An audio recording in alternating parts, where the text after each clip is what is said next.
Greetings, fellow armchair Imagineers. Blue Dragon 5 here. And Jacob Weil. And Rohith Dar.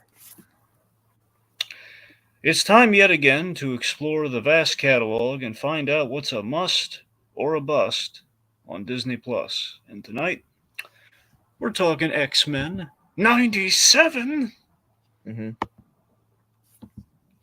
That's right. The season has finally ended, and we've all been eager to talk about it. In some cases, maybe a little too eager. We did a little conversation about the Big Shocker episode a while back. So so we've been aching to finally talk about it. We have all the variables. We're kind of looking back over the season, and we're just gonna kind of talk about the highlights of kind of our big kind of revival season. Yeah. Oh yeah. Mm-hmm.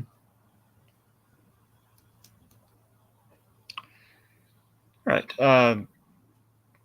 Rohit, how you feeling about the show overall?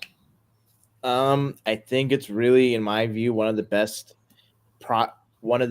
projects post Endgame from Marvel. I don't think it's a Marvel. I know it's a Marvel Studios thing, and that kind of think it's more Marvel animation, but just for Marvel Media, it's one of the best entries that I've experienced in a while. I think the writing, the animation, everything that makes the X-Men one of the most popular and beloved properties in comics and just overall pop culture was present. It felt to me that from the writer's room to the animation, just all facets of production, there was a deep and abiding love for this franchise, for its history, and then throughout the run, there's a great callbacks and pulls from different eras of the X-Men comic history, and the writing and sort of the voice acting for the standouts for me being like Gambit, Magneto, Cyclops, Professor K. Like you just throw a dart and you have a quality character with quality writing, great moments, and when hearing about this project is like, oh, this feel like a little bit of nostalgia, cashing in. Like in terms of the '90s, Marvel shows is more Spider-Man animated series, X-Men, but in watching X-Men '97 and look back, it's like X-Men '97 is kind of what people remembered or like thought X-Men the '90s show was, but better. And it's taking a lot of inspiration from the comics. It's doing mature themes. There's a lot of fun. And from beginning to end, I think there is just something for a lot of people to latch onto. And I think in terms of exploring the metaphor for just marginalized groups, in terms of having great action, it's just everything that makes the X-Men work as a franchise and why the X-Men are still popular from 1963 to present day. It's all in this show. And I think for anyone that's wanting to get into the X-Men and has some level of familiarity from, if not the '90s cartoon, X-Men Evolution, it will be the X-Men or even the X-Men movies, you can kind of jump in and have a really great time. It's an animated show that is mature. It's incredibly thoughtful. And there is really a lot of excitement on my part to see where things go in season 2 and beyond. And I hope that for any sort of revivals or just really any Marvel anime, if not superhero anime projects, with stuff like Invincible, with this, and then with sort of the upcoming Batman Cape Crusader, where might hit sort of a unsung golden era of like superhero animation, especially with My Adventure Superman season 2 coming out soon. So I'm really excited to discuss each individual episode and go into sort of what really made this season shine, and hopefully what I think other people, if they've not had the chance to see it, should absolutely see it and really take in like what makes this franchise work. Okay. All right. Jake, can we get rid of the banner right now? Yeah, I don't know why it's up there. Yeah. Thank you. Okay. So Yeah, I've been glowing about this. Really, it surpassed my expectations. It's what I want from an X-Men show. I haven't really, I haven't really seen, I haven't really been this compelled with the X-Men animation since Wolverine and the X-Men. That was the one that really blew my socks off. I really love that show. Like historically, I just have never really. It never the original X-Men series. While I respect it and I respect the themes and the writing, what it did there, it just in the popularity of it, it just never fully clicked for me. It was always just a little. I don't know. There was always like we kind of softened the edges. Not even so much in the content. Like the content was there, and I respected it. But it was just that I I could not, for some reason, just I could not get behind the animation of that original show. It was always kind of like the turn off with Yeah, with the no, X. And that was always like the thing. Like I love what this show's about, but I just the animation's just off. hmm It was like GI Joe animation, which essentially is where the pilot came from. So yeah, and always it was always so distracting for me. It was always like I did binge through it. I did like catch it a few episodes when it came on originally, but it was like still it was no Batman. Like when people were choosing the sides between X-Men and Batman, it was no contest. Anyway, so this show, however, revival here, the animation what I've always wanted the animation to be with the original X-Men show. hmm This is I love how it picked up where the show left off, which is a very interesting challenge. It's not there's easily a temptation of let's just cash in on the nostalgia people have for it, just kind of tell something kind of like from the start. But I think it did in a smart way. I think it abided by the old Stanley principle of every comic someone's first comic. So there is history there, but still you can come into it fresh enough. Now the whole season's finished. I do question a few choices looking back on things versus like just being in the thick of like, oh my god, look what they did. hmm Uh, a few choices I question, mainly towards the back half of the season. But overall, I'm head over heels for it. We are. I concur with my associate here. We are very much. We're in for a good year of animation this year. Maybe a questionable year for movies, but as far as the animated stuff goes, so far we're doing gangbusters right now. I think we're on a good track. hmm All right.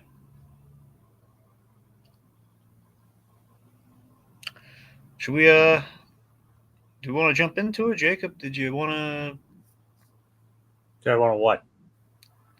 do you want to say anything or like your thoughts or Anyway, usually you. All right. Like I've only seen brief snippets of the original animated series, so going into this one, I was kind of a didn't wasn't as familiar with it as many as you guys may have been. And I gotta say, I'm really impressed with how this show goes. As you guys said, it establishes why the X-Men are as loved as they are. Clearly taking a lot from Claremont's era of the X-Men run. Still continuing that, even drawing in some stuff from afterwards. hmm So, and definitely delivering it in a way that's seamless and, for the most part, makes sense. Of course, it has like you can definitely tell from the bat it's trying to be like it's a bit more mature and adult than the original series was, which is a pretty nice step up from how it was before. Without the constraints of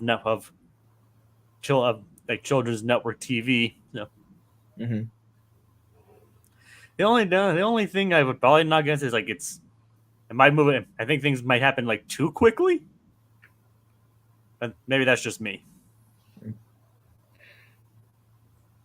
But all right. other than that, I really enjoyed it. Okay. So let's start breaking it down again, folks. We're gonna kind of evaluate the 10 episodes that we got here. So numero uno, to me, my X-Men. Yes.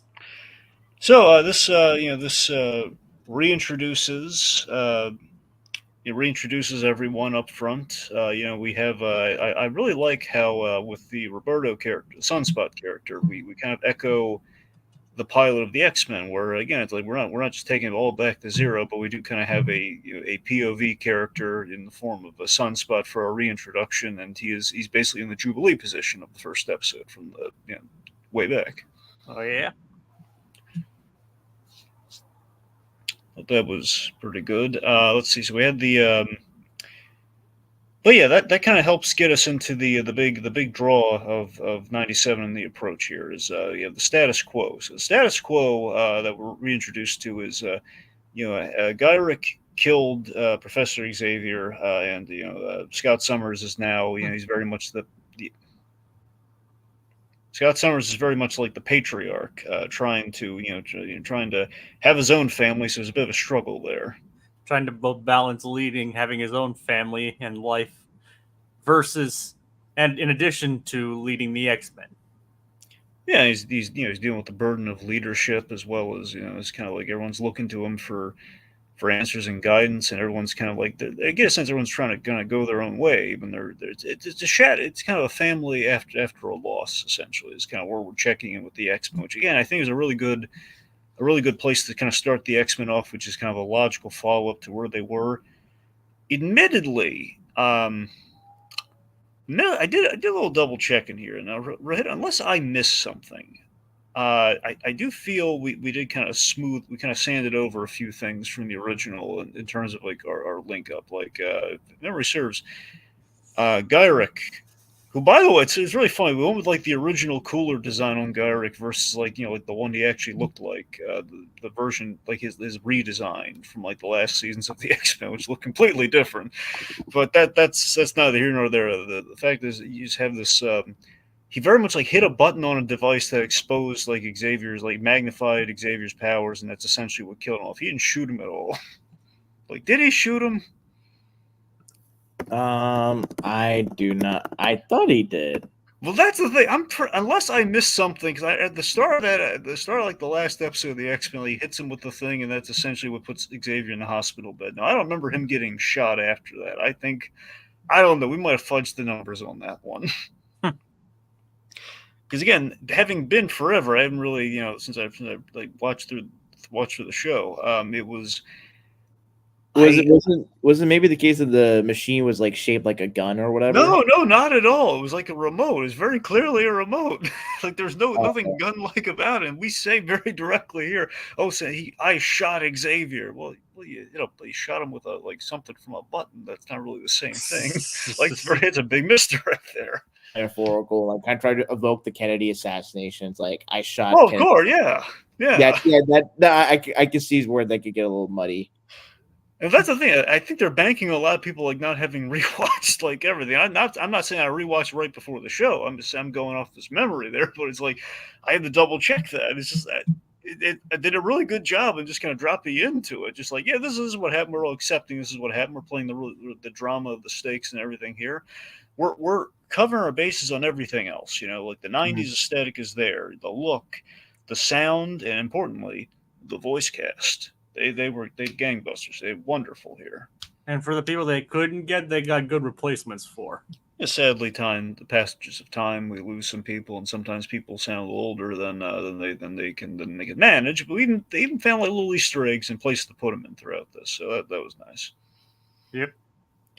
So they're doing point being our voice cast. They're doing an exceptional job. So. Episode 1 designed to set things up, give us some touchstones of 90s X-Men, and kind of lull into a false sense of security of what I think everyone expected the show to be, but a very well executed version of it. We're going to give you all the hallmark. It's just basically it's more 90s X-Men, you would think, just where it's like we're not going to really really push beyond the barrier. We're just going to be you have the danger room, we got Master Mold, you got some clubbing, got some soap opera romance, which is what we like from the X-Men, the only good soap opera romance. We got Gambit lighting up Wolverine's claws, which is awesome. So again, we're getting some cool aesthetic stuff, like the way we take out Master Mold, doing that move. So all of this is kind of a misdirect. All of it, I think, ultimately is kind of a misdirect. Where the theme of the season is the transitioning from '90s nostalgia to the next phase, and I think that's what the misdirect's all about. Like we're just going to do kind of like kind of surface level X-Men stuff, and then we're going beyond that point, and we have like the ending, which is like, there's Magneto. He's been tasked and willed the X-Men. Essentially, Xavier's last will and testament says, Magneto, I'm going to leave the X-Men to you. You're going to have to lead them. Yeah, that's like what it threw everybody for a loop. So that's great. And I like how we're also digging on like little moments that kind of pay off later in the season too. Like Cyclops, he has a really Cyclops is really interesting here.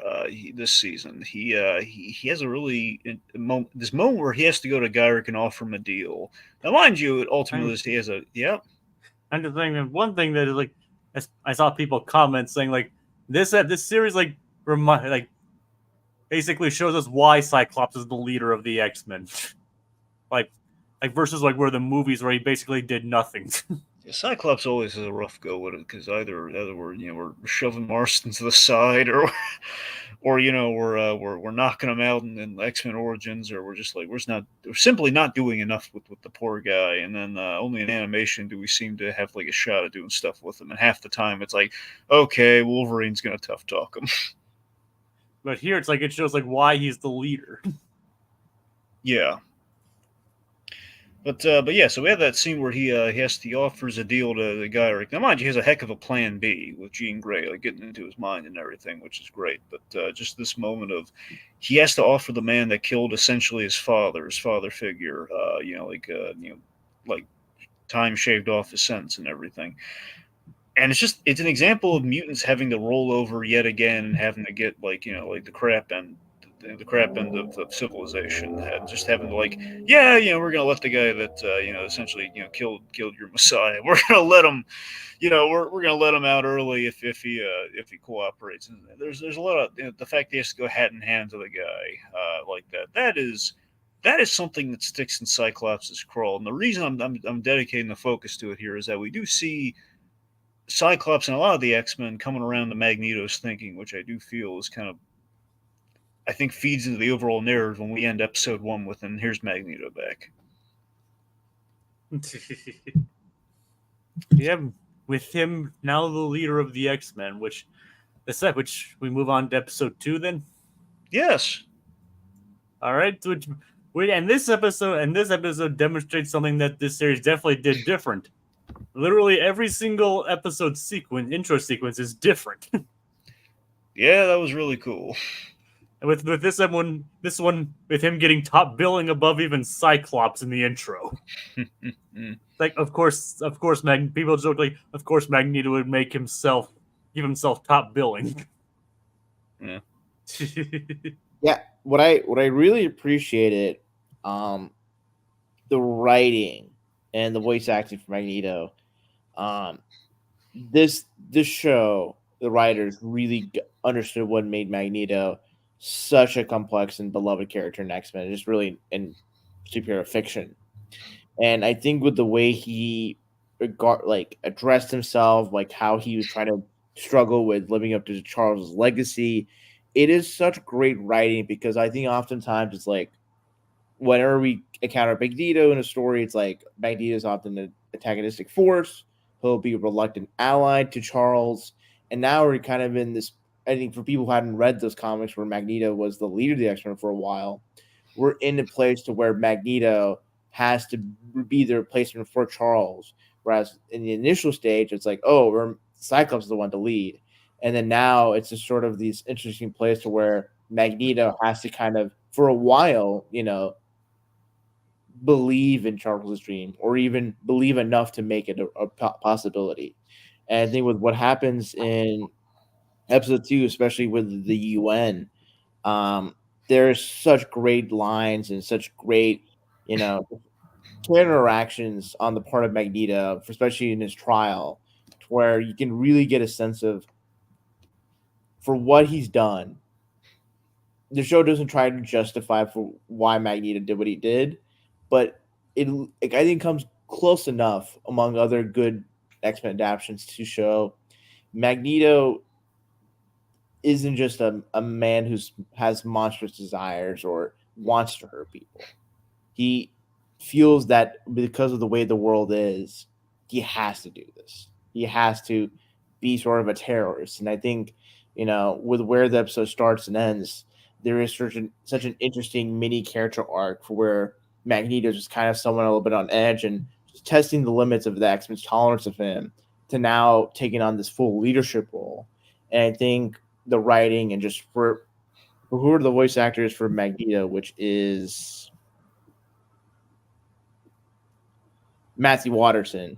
They did such a great job in really showing the dimensions to Eric's character, and I think with and also there's like great action sequences. So I think this is kind of like this is what a classic X-Men like episode or story should be, where there's high action, but there's also this through line of how do marginalized people exemplified through mutant kind deal and try to grasp at sort of what's their role in the world and how do they go about coexisting with humanity if they even want to in the first place. And I think Magneto is such a great character to kind of pose those questions or be a lens to see that kind of struggle.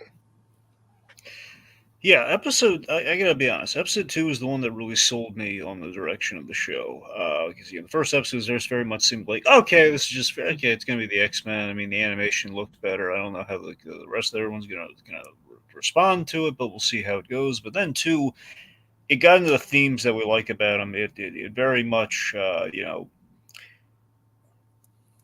very much showed that Magneto has a point, which is exactly what you want to do. You want to show that Magneto, well, very much, coming at it from perspective of, he's not taking it. We see this, like, I think it's it's been said before. You have like if Xavier's Martin Luther King, then Xavier is Malcolm X. He's going to let people know that he's not happy. Which technically was never the intended outcomes. Like then that's something like not even the writers even came up with. That's like something people attributed to them in the first place. Yeah. Like, and the thing is with Magneto, which this series emphasized, it's like we're supposed to understand where he came from, but we're literally never supposed to agree with what he does. Yeah. Especially near the end of the. But he does. But the way he's written and the way Matthew Watterson like performs as Magneto, there's such an intense level of charisma about him that for some people, it's not hard to understand why he's able to rally the evil mutant, the Brotherhood of Evil Mutants, the Acolytes, and even the X-Men. He has that just kind of like gravitas and magnetism. No pun intended. Come on, a little pun, a little bit. Right? That like it makes sense for why he is a leader. That why he has such a compelling vision that is able to contest and push and pull as Xavier's vision of coexistence. I love that Magneto. I love our approach of Magneto this season, where he is. Yes, I was just saying, go on. Right. So I love Magneto in his direction this season, where he is giving it a genuine shot. He is trying. He is taking a different approach. He's saving both human and mutant alike, but clearly a little more leaning towards the mutants. Like he's making the promise to Leech and the Morlocks, and it's just. It does hit to the core of the character, where it's absolutely right. Like I think the standout scene, one of the standout scenes of the season, was, mind you, the bar kept getting raised, so I don't even know where it stands at the end of the season. But let's just say, for me, early on, like the big scene that sold me was that UN moment, where it also is a nice foreshadow to the whole Asteroid M thing. But he basically takes the UN judges and Executioner, I believe is what his name is, takes them. And literally raises them into the air. Yeah, like takes them like pretty much like right into the edge of space, like into the atmosphere, like pretty far out, and gives them shows them like how small and petty their issues and concerns are. Just like that's how they have to look at the world. We can't just like so petty and tiny. Yep. Sorry, I thought it was an appropriate reference. Right. I understood that reference. And I understood that reference. Mm-hmm. But so the big UN trial, there's just a lot of great stuff there. I just love that Magneto. He plays ball. He calls out the UN about the almost genocidal approach to the mutant control issue. And at the end of the day, it does remind you why Magneto works as a character. And like, while we're not supposed to agree with him, at the end of the day, Magneto, like in most versions, that might be a few. I forget if over the years they might have like altered it, like with the times and Ultimates or whatever. Like we've updated the years and everything. But let's just say, traditionally, Magneto, like we do here, he was in the concentration camps. He was. We have like these the poor kid from Poland. You know, that's will always be that justifying argument that he has. The parallels will always be there. That's the fear. That is like that's what he dreads. Like that's the that's the Days of Future Past kind of future that he dreads. That's Never again. exactly. So that will always be like one of the great grounding things of Magneto, that he will always have a point because of what he's been through, and he Yeah, will always have that argument. it also created his like oppressed becoming the oppressor complex too. Exactly, and that's what's so great and compelling about the character. He's a villain with a very understandable kind of motive and backstory, which is it's But again but like but he and Xavier coming from a similar kind of perspective, but still like Magneto just he understandably has a lot of pain there that he just can't he can't forgive that. but still villain nonetheless. Of course. So again, I love this too. Like we have Executioner. This is pretty cool. Like looking kind of kind of our essentially I keep wanting to call them Martys because Martys are the actual like, government sponsor you guys, but essentially the was it the FO God, The Friends of Humanity. yeah, FOH, yes, yeah, the Friends of Humanity, kind of like the Friends of Humanity group. Or he's like an offshoot of the Friends of Humanity or something. Point being, he's like a guy like put on a costume to go take down the X-Men. Mhm. And you know, big thing, we nullify Storm's powers. We take him away, and we have that great thing. Like look at her writhing and just agony of like we took away everything that she held dear, and you just again just calling them out, and also the fact that just the glee that he takes, and like, oh yes, the protesters want the judges because you gave a monster a trial. One can only wonder though what would happen if he actually had hit Magneto. That is a good question. It's like, would Magneto's perspective have changed, or would it have been amplified even more? Hmm. One can only wonder. One can wonder, yeah. But What if? what if? There you go. It's like, what if Executioner hit Magneto? Yep. So I was like, but it was kind of heartbreaking to see Storm. It's like made you realize like, oh crap, this revival's not messing around. Yeah, so that's the thing, Jacob. With the accelerated kind of like we have 10 episodes and we have to make each episode count. We're doing big things and we are doing them kind of fast, but I kind of respect that we're not messing around. We're just kind of getting into it's like, yeah, we took I'm, away Storm's powers. I mean, look, I'm not saying that each episode that we need more filler or anything, because like I said, they used the 10 episodes very well, and they had like 30, even with the 30-minute runtime that they had. I'm just saying, it just seems like almost every single episode things almost happened way too quick. And yet, while we're doing this, while we have like all the great stuff we've talked about already with the UN thing, and we took away Storm's powers, is kind of like a gobsmack, like oh my god. By the same token, we also have Jean Grey giving birth, and we have this hilarious thing of like Wolverine has to oh crap It's like Logan, he's coming. apocalypse. No, that's next season. It's like no, the baby. Oh crap! That's priceless to me. It's such a belly laugh, and that, but by the same token, hysterical, and yet we get to the hospital again. It's the hallmarks of the X-Men. The doctor won't deliver a mutant baby. I mean, honestly, that part seemed like a bit of a stretch.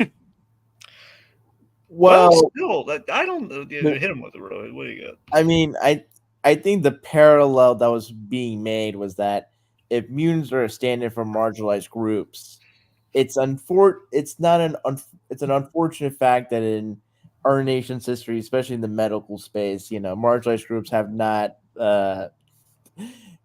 gotten either the best medical treatment or have just been denied like medical treatment altogether. Like certain like it would not be surprising, for like for segregation back in the day. Like I would not have been surprising in certain parts of the country where white doctors refuse to like help give birth to like black women or for black female patients or whatnot. So I think that was kind of the parallel that was being made.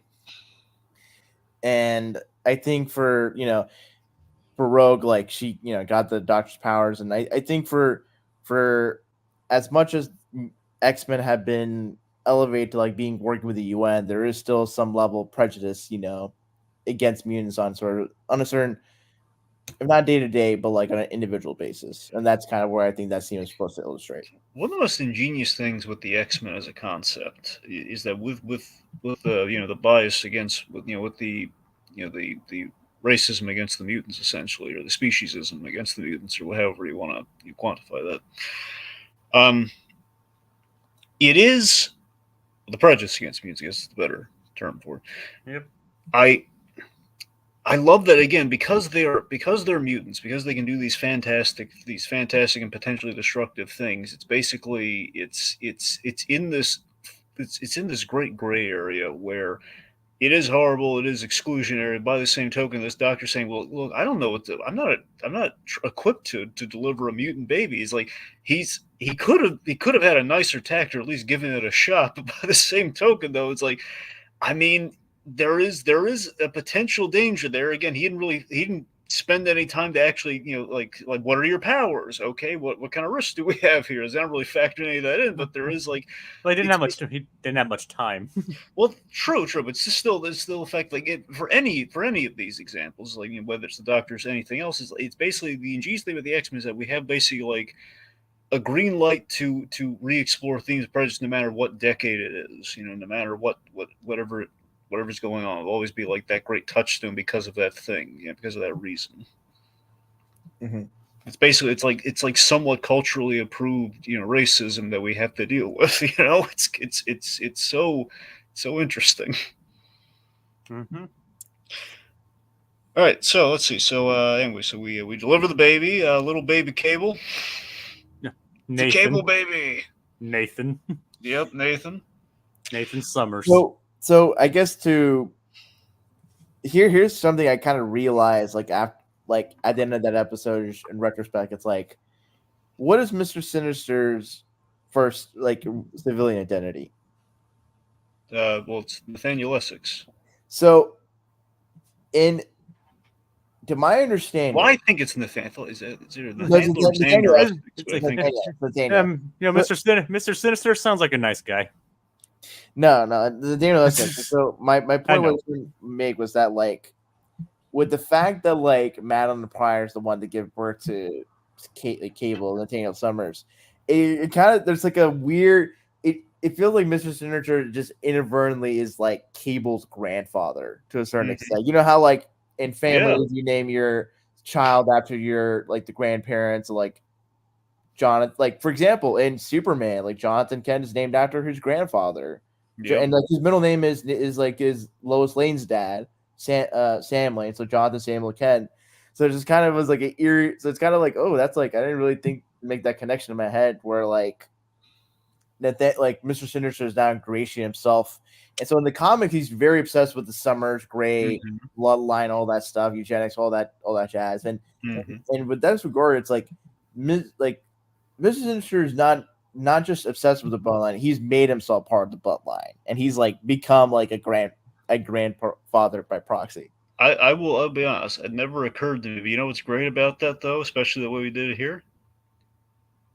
Implication is that Jean / Madeline named the baby, so it might have been implanted deep in her clone mind. That was that's why of all the names she could have picked, Nathan. There you go. So speaking of which, our big reveal at the end here is Storm is left to go find herself. She's dealing with quite the blow. Magneto, he's going to earn some respect. He's made some big strides for Genosha, and he's promising them that he will lead the X-Men and attempt to lead them as Charles did. Yep, and already I'm loving this episode. How could this episode get any more interesting? The real Jean Grey is at the door. Oh my God, we're doing the Madeline Pryor thing. Yeah. Mm-hmm. Bum, bum, bum. That brings us to episode 3, Fire Made Flesh. So AKA baby mama drama. There you go. Oh yeah. So mixed with the House of Hell. Yeah, so this episode very much captures the soap opera charm of the X-Men, I like to think. Oh yeah. So overall, what's really great about it is I'm so impressed that we basically Madeline Pryor is the thing of always. It's always the thing you kind of want to. You're always wondering, like, if we ever do Madeline Pryor with anything, it's like so rarely ever been done. And the main reason for that is like it muddies the water so much. And every time we do an X-Men adaptation, we really almost never get to the point where they would have kids because we're always like have to restart it or we have to like do a new iteration of it. We're X-Men Evolution. They all got to be teenagers. It's a thing we can never really get to this kind of stuff. About 20 minutes ago, Warp Monarch made this thing. There's a problem with how this series handled Madeline Pryor. There wasn't enough build up to it. So that's the thing. You make the point there's not enough build up to it. By the same token, though, it's like, well, we have kind of a love affair and everything going on, and you retroactively think like when was Madeline swapped in there? So we kind of it's not necessarily it's not necessarily true that there wasn't build up to it. We just didn't know about it. So yeah, but yeah, I know exactly. I know where he's coming from. It kind of just seems like they're like, oh, well, let's reveal that for who knows how long that the Jean Grey we were following was actually Madeline Pryor. I have one issue with the Madeline Pryor. It's not a crippling issue with it, but it is like the one thing I have is that we kind of took one thing. It feels like we took this one thing from the comic and we did just kind of like we threw it in there because it's from the comic versus like a nice justification, which I think a lot of the other stuff has, which is like the whole Goblin Queen name comes out of nowhere. There's no reason she should be called Goblin Queen. Yeah, it's like that. I was confused by that. There's absolutely no good reason why she would call herself that. There were no goblins in the episode. Well, I mean, she conjured like some goblin demon looking things, but still, it's like even if she just conjures them, it's like that wasn't her whole gimmick. And even then, kind of just like more again like demons than goblins. See, that's the thing. I'm impressed already they're doing Madeline Pryor. They don't need to go that far with it. All right, okay. We don't need to. We're working a thing. We potentially have a backdoor pilot for Spider-Man and goblins and stuff, so we don't need to throw more goblins at us here. Okay, let's just take the win with Madeline Pryor. Mm-hmm. But that said, so that's the thing. So I'm impressed that we're doing Madeline Pryor, and essentially what we do with this is like we did a good version of the Clone Saga in one episode. So condensed as it may be, I'm satisfied with that. I'm good with that. Dragon. This is starting to sound like a good comic book plot. You're right. Well, yeah. Thankfully, neither one of them evaporate into water. Hey, that was a beautiful moment. Yes, it was. That just made me thirsty. I have water. I'm actually drinking water right now. Seriously, one of the most beautiful moments amidst the Clone Saga. One of the most beautiful moments in that series was the Clone Mary Jane thing. Like the entire series, like kind of made the Clone Saga work. I was saying, like Christopher Daniel Barnes' performance and Saratoga, I'm blanking on her last name, but the actress who played Mary Jane. She, that scene was so well played. I'm just thinking, just like a Robot Chicken version. Just cover that scene. It's like she evaporates the water, and then a janitor comes in to like mop the floor. Oh God! and then Peter's like, yes. Peter's like, no! It's like, dude, chill out. It's just water. He gets like a bunch of water bottles and just like scoops out all the water. And Jared's like, what is this dude's problem? It's like a makeshift urn. I'm so glad your Spider-Man loses wife and you're just laughing at his misery. You're laughing too, Dragon.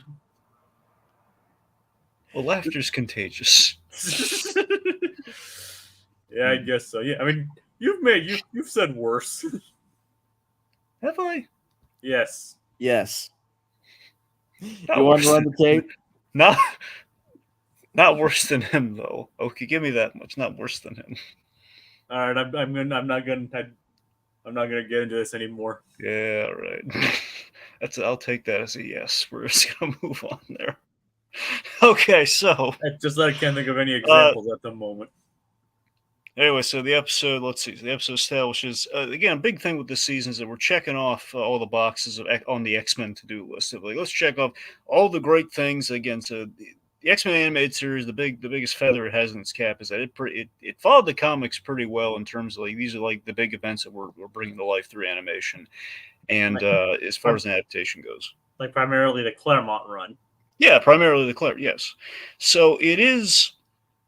it is good to see, like, we're again, the big charm of the show is let's do the things we weren't able to do in the original run, and we can also use some somewhat modern concepts and just kind of put them in the '90s context. So this is all really. So that's it's a really neat idea, and the fact that, okay, well, logically, if we were to come back and they had a kid, we would probably have to do Madeline Pryor, so we can get away with that now. Let's do Madeline Pryor. Mm-hmm. Cyclops is in a jam. He's in a heck of a jam right now. His wife / the mother of his child happens to be a clone. The real lady that he loves shows up. There's the whole question of identity. The identity with the memories versus the feelings of the memories. He is this poor Summers kid. Spider-Man jumps in. Redheads, am I right?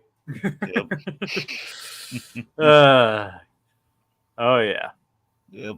That's not the only other redhead causing problems in this episode. Nope. As we'll get to in the later half of the later scene in the episode. Yep. So we have so let's see. So the psychic powers give us some nightmare hallucinations. Madeline just kind of taking things a little dark on everyone's psyches. And basically giving everyone complete nightmares, like with sons, like with Roberto and Jubilee watching TV, and some body horror grotesque monster comes out of the TV. And it's Roberto's mom. Yeah. Yeah. It's Like, kind of a fun introduction of her. Yeah, but hilarious. It was just like, and Roberto, is this your girlfriend? That's the horror aspect of this. Mom, I'm not dating. Oh, she's a mutant. You didn't tell me that. Oh, she does fireworks. She must be such a blast at 4th of July. She's a hit at parties, isn't she? Like this, can she sing too? No, Mom, that's Dazzler. Like, it's like that's why I like double checked. Like, this series is technically rated TV-14. As it should be. Yeah, it's like body horror. And this episode kind of like ramped up like body horror, blood, even more sexual stuff too. Got Wolverine in the shower. Oh yeah. Madeline Pryor is Goblin Queen. May I say more? Oh yeah. Well, go ahead. Yeah, I'd say more. You asked. It was more rhetorical. Well, you said, "May I say more?" You should have said, rhetorical. Need I say more? Rhetorically stated. It's just like. No, that's a question. You didn't state it. You asked the question. Hold on. It's like say no, Rohith, you're a lawyer. You should know this. Madeline Pryor as Goblin Queen. Enough said. There you go. See now. I said, Rohith, you're a lawyer. He's good. You're a lawyer, Rohith. You should know exact words. You should know how words work. Okay. And we're in audio. We can also know tone, but that's besides the point. So yeah, this episode pretty much moved like, oh yeah, they're definitely going in a more adult direction this time. Yeah, we saw Rogue and Magneto melting together, and then there was the hallucination. No, I'm kidding. But I was like, and you were just talking about Rohith earlier, weren't you? Well, he started. God, Dragon. At least your own man. Well, I mainly bring it up because it was also brought up in the comics. The whole some people have taken issue with Magneto and Rogue being an item, which apparently is like a deep cut from the comics, which was kind of like probably dropped rightfully so. But we brought it back here, and I gotta say it's an interesting idea. It's the idea that Rogue can actually touch Magneto because of the magnetic field, and that's kind of it's. Again, like he's kind of able to scratch the itch there that unfortunately Gambit is unable to. Mm-hmm. Yeah. He's got the touch. He's got the power. He's got the power. Eye of the heck, that song even mentions Eye of the Storm too. Mm-hmm. Oh God. Anyway, let's see. So the point being, after some fighty fight that goes on here, eventually Jean saves the day. Which I gotta admit, on the rewatch, this scene, given what happens in episode 5, it connects really well. Where Logan really brings her back. Where she initially reads his mind to catch up, and he says, "Do I really mean that much to you?" And he says, "Go deeper." So it's really sweet that Logan kind of has an in here. There's two jeans for the price of one for a moment. So things are kind of coming up Millhouse for old Wolvie. Yeah, but then there's the whole situation with Scott. Yeah, but that's the thing. Is like go deeper, and then there's Scott, so he needs it's It gonna. would have been hilarious as like Jean is probing Logan's mind. She has to go past like accurate recollections of Canadian hockey players like stats and like listings of Canadian beer and just goes deep down and then eventually understands like how much she means to him. Priorities, right? Oh, come on. She'd be at the forefront. Then there'd be all the hockey and beer. Priorities, though, right? You got to get his priorities in order. But seriously, it was a really nice moment. I like how we see there's a bit of there's an acorn of hope for Logan. But he's a good guy. He's going to do the right thing, and she then finds herself, and she saves the day. Which doesn't last long. No, it doesn't. But we have during all this, Mr. Sinister, he's revealed basically his plan to engineer the Summer's offspring, which basically will be the main crux for his techno-organic virus research, which is classically what happens with Cable. So we full on did the Cable stuff, which I was really impressed by. Mr. Sinister, he sounds like a nice guy. Yeah. I mean, how can you not trust a guy with the name Mr. Sinister? Now, here's something funny. With all the Cable stuff that we were doing, I did get really excited for a moment, thinking, is there any chance, just any iota, that we could possibly get Deadpool into the season? And I learned afterwards, like they were forbidden from using Deadpool at least in this first season. So it was like, oh man. Yeah, I read that. It's like they couldn't use him at all. So maybe that means they could bring him in the next season. I mean, it probably worked for the best because when Deadpool comes into the thing, like the tone of a project like kind of gets a little on the parody or comedic side of things. But I mean, it's just the fact that yet another Wolverine the X-Men, which basically that would have made the most sense because they had Nolan North in that show, plus the guys that worked on that show did the Hulk versus Wolverine short. So the point being, they were going to put Deadpool in season 2 of that, voiced by Nolan North, but then the show never got picked up again. So it was like yet again. Did the writers of this show actually explain they wanted to use Deadpool, or did they were just given the role that they couldn't use him? I just think everyone asked about Deadpool, and they said they were. It sounds like if they were forbidden from using it, the implication is they, at a minimum, they probably wanted to use him like they used him in the original series, which is Morph turned into him briefly. So at a minimum, he might have gotten a cameo this season. That's how I imagine that talks like that went down.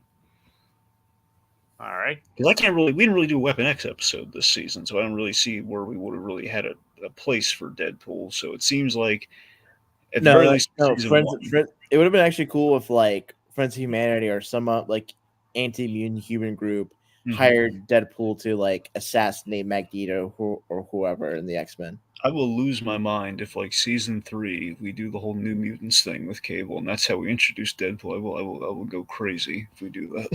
Mm-hmm. I can dream. Anyway, let the man dream. Anyway, so we have this.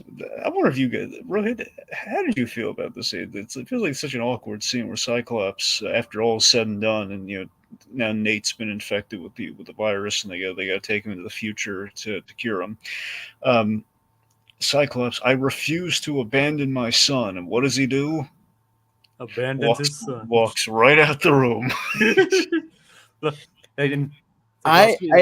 She didn't really let him. I think part of I think it's like is not only just him reflecting upon his son being in the state he's in, but also like he probably thinks back to what happened to his dad and basically kind of being left behind. If memory serves with his family, the family died in a plane crash, so I don't know if that's really abandoning him. Well, I mean, his dad is alive in the comics as Corsair, so I would not be surprised if the show does something like that. Okay. I don't know if Corsair is in the X-Men 90s show, but that's besides what I think. It's more just like, Cyclops is always the man with the plan, and everyone gets out relatively scot-free. No pun intended there. Just realize that. But in this situation, it's just like there's really no way to where he can have his son be safe and be with him. And I think, him walking out is just kind of, he's just so frustrated that he just can't like look at anyone because he feels like a disappointment. And I think that's just kind of Cyclops' burden as a leader, is that he's a perfectionist. He's always someone that tactically thinks of every scenario, permutation, and whatnot. And I think back to this one line. So in the X-Men comics around the Utopia era, there's like a scene where a character asks Cyclops, "Hey, do you have a plan B?" And he says, "No, because that would require me having 26 plans." And so he's a guy that will always have contingency among contingency upon contingency. And in this situation, it's like he can't outplan, his son having this unique virus.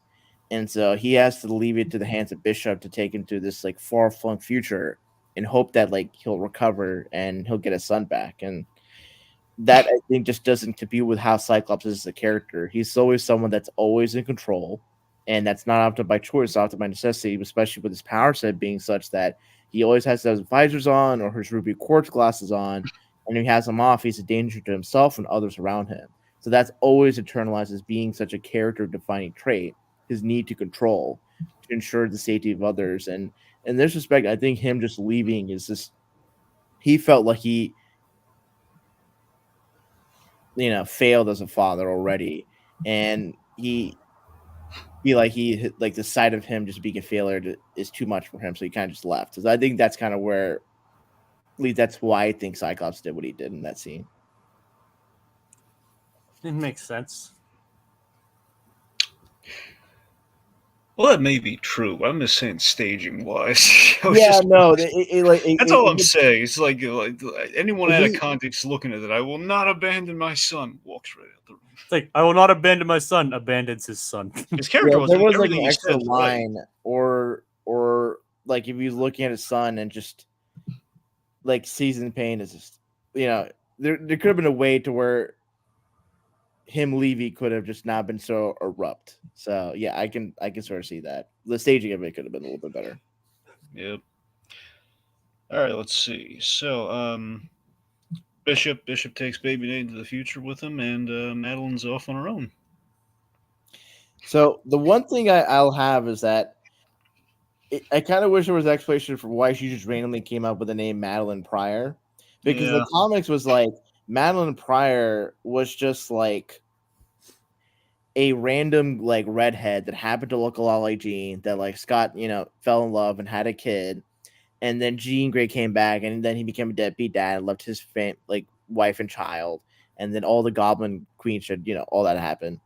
Whereas in this, it's like, okay, I kind of like an origin or a reason why you just happen to choose that name, and would have been cool on my part, or at least cool in my view. It's like, if for those who are not familiar with Jean Grey's origin, is that her mutant powers activated because like a close friend of hers like got hit by a car, and she was able to telepathically sense her like dying thoughts or her last remaining thoughts, which like really traumatized her, but made her aware of her mutant ability. It would have been cool if like her close friend was named Madeline Pryor, and so she takes upon that name to honor her like dead friend or whatever. That would have been interesting. But it's just like, oh, I'm Madeline Pryor. It's like, where did you come up with that name? Where was the origin point? Yeah, it is kind of out there. Yeah. All right, that brings us to episode 4. Motendo / Life Death Part 1. Okay, so let me say first off, we'll focus on, we'll break them down a little separately here, but it's just overall. I really don't think we should have divvied up Life Death. I think that was a bad move. Yeah, it just kind of comes across like, okay, first half of this episode is just like this fun adventure with Jubilee and Sunspot, but the name Sunspot, yeah, you get the idea. Jubilee and Sunspot in video game land. And the other half of the episode, basically Storm overcoming personal demons and trying to going through her own personal hell. And literal demons. Exactly. Yeah, which I got feelings on that as well, but it's not here or there right quite yet. So Motendo, fun throwback episode. Definitely a reference to the X-Men arcade game. Yep, oh, absolutely. Mm-hmm. Which has your favorite line, Jacob? Which one is? What do you mean? Well, I don't know if it's my favorite, but are you referring to X-Men Welcome to Die? Well, I was thinking more of the Magneto one, Jacob. That is the Magneto one. Oh, I thought you meant like the Oh, that's Master like it's like, I am Magneto, Master of Magnet. There you go. It's like he's also like, Magneto's in another place.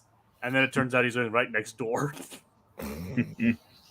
Like, basically, that game is full of Englishy fun. Yeah. So it's Jubilee's birthday, her 18th birthday. That's kind of nice. It's a little full circle celebratory kind of moment there. Magneto just shoots down the arcade trip. Poor Magneto. Poor Jubilee. Poor Magneto. No, not poor Magneto. Well, in general, yeah, poor Magneto. But in this it's case, just ridiculous that Magneto couldn't just suck it up and just go to an arcade. He's like, no. I mean, considering how hated mutants are, He could just stay home. He doesn't have to like say she can't. Yeah, go but he home. doesn't want a young mutant to die out on these streets, man. Never again. Remember? In this case, his he was just parents weren't alive to give him a pony. You wonder what happened? The Nazis took away that chance. Well, remember, in this case, he was just being petty. Yeah. Well, that's also true of Magneto. Like Magneto, he was definitely being petty in this regard. Yep. It would have been funny if it's like it's like if he understood where Jubilee wanted to go. It's like, no, I hate that arcade place. Just like I'm honestly surprised that Jubilee didn't say something like, Mr. Charles would have let me go. I think it'd be funnier if Jubilee just like took Gambit aside, says, let's go blow up Magneto's stuff. Just for the heck of it, let's just they try and then Rogue like, Sugar, I know you ain't supposed to do that. Jubilee, you know better. You're 18. And it's like, do you think Gambit would even go along with it? Of course he would. He doesn't like Magneto either. He's the Magneto moving in on his lady. He would have sold the keys to like a black bird and then taken and then had Jubilee to like float as a joyride and then went to like some random party. See what I think would happen if the whole like blowing up Magneto stuff plane. So let's blow up Magneto stuff. Oh wait a minute, he doesn't have any stuff. That's that helmet. We can't blow up the helmet. He has a family heirloom. It's like and Gambit's like, I'm gonna take this. Just like you're stealing from a Holocaust survivor. It's like, yeah. Well, he took my woman. Oh yeah. It's like you gotta do what you can, right? Yep. Yeah. Anyway, so Mojo is back, and Mojo's been on the Atkins diet. Atkins diet? Yeah. What do you mean by Atkins diet? Well, that just means he's on a popular diet, Jacob. He's just like the Atkins diet. He's slimmed down. He's on Ozempic, as the modern people would say. All right, fine. Okay. Apparently, I'm not modern because I have no idea what any of this stuff means. I know. I thought the Atkins diet was pretty all-encompassing. I don't know what Atkins diet means. But it's just a diet. It's the diet with a name. Anyways, the point being, I mean, there are many kinds of diets. It doesn't matter what. It's just the fact he was fat. Now he's got fat folds. It's just anyway. He's not fat anymore. Blue Dragon 2024. It's like, all right. Doesn't matter what it's called. All right, you're the one who brought it up. I know I brought it up. Like, Dragon, are you on a diet? Is that why you're hangry right now? All right, here, earlier, like Magneto hitting on Rogue is creepy, and also new outfits looks weird. We have Mutala, and because Magneto is a gorgeous man, CG. Yeah, he's pretty good looking. And then Magneto usually has a cool design, but his new design looks awkward. Magneto looks great for a guy his age. He does, yeah. I mean, how old was he when he was? Well, remember, it's set in 97. So I know, I'm just saying, how old was he when he was taken by the Nazis? Probably 8 years old, probably. So yeah, he would be at least about 50 years old or so. Yeah. So yeah, he doesn't look too bad. Yeah. No later than 65, 67. He's on the cusp of retirement age. Yeah. He's got the McKellen charm about him. with the fast bender suaveness. Well, of course. He's the middle ground. He's the middle ground between a Fassbender and a McKellen. He's right there in the center. He's like But the it's- he's like the the only difference he's not British. No, not remotely. No, he's not British at all. Like, isn't Fassbender technically British? No, He is he's Irish. German Irish. Well, Yeah. Well, all right. So I know technically, Fassbender's closer. Yeah, technically. Anywho, so Mojo basically she's shifted to video games, arcade games specifically. It gives us an opportunity to, in a really cute little kind of short way, we explore the history of the show a little bit. Go back to Genosha, which is kind of funny in retrospect. We go back to the old Genosha, then we go back to like the new Utopian Genosha in the next episode Before it gets destroyed. Yep. I love Spiral on tech support with all the arms. I think that's funny. And big takeaway this episode: Jubilee and Sunspot. They're an item. Ooh, Mutant yeah. Romance, 18th birthday. Oh yeah. Well, I don't know if I would have followed 18th birthday with oh yeah, but Well, I meant with the item. It was poorly timed. It was meant with the item thing. yes, but you're right. I didn't mean that. Forgive my poor timing. There we go. Ixnay the Kool-Aid man. We're good. I mean, if you notice, I started saying it as you said they're an item, not when Oh, you're right. No, but them being an item, I think was a really nice thing. It was kind of cute. I like the idea that Sunspot is kind of the fill-in for Jubilee this go around. It was very nice. Yeah, So it makes sense that we kind of hit it off. it is nice. Yeah, That's cute. Plus Sunspot, kind of fireworks. I don't know. it's cute. It's pretty. He's also rich, so it doesn't hurt for a girl. It doesn't hurt at all. No, Yeah. money helps. It's not everything, but it helps. Yeah. We like stuff. We like money. Oh yeah, we do. Okay, so Life Death Part 1. Total tonal whiplash from the previous episode. Not Yeah. the character, but the term referring to a disconnect or going from one thing to a very different thing. Yep. Yeah. Still tonal whiplash. Yeah, I'm not crazy about breaking up the Storm episodes. I don't think that was a good idea. I do think it was a good idea to check in with her and like it just feels like dedicating an episode to Storm is a good idea.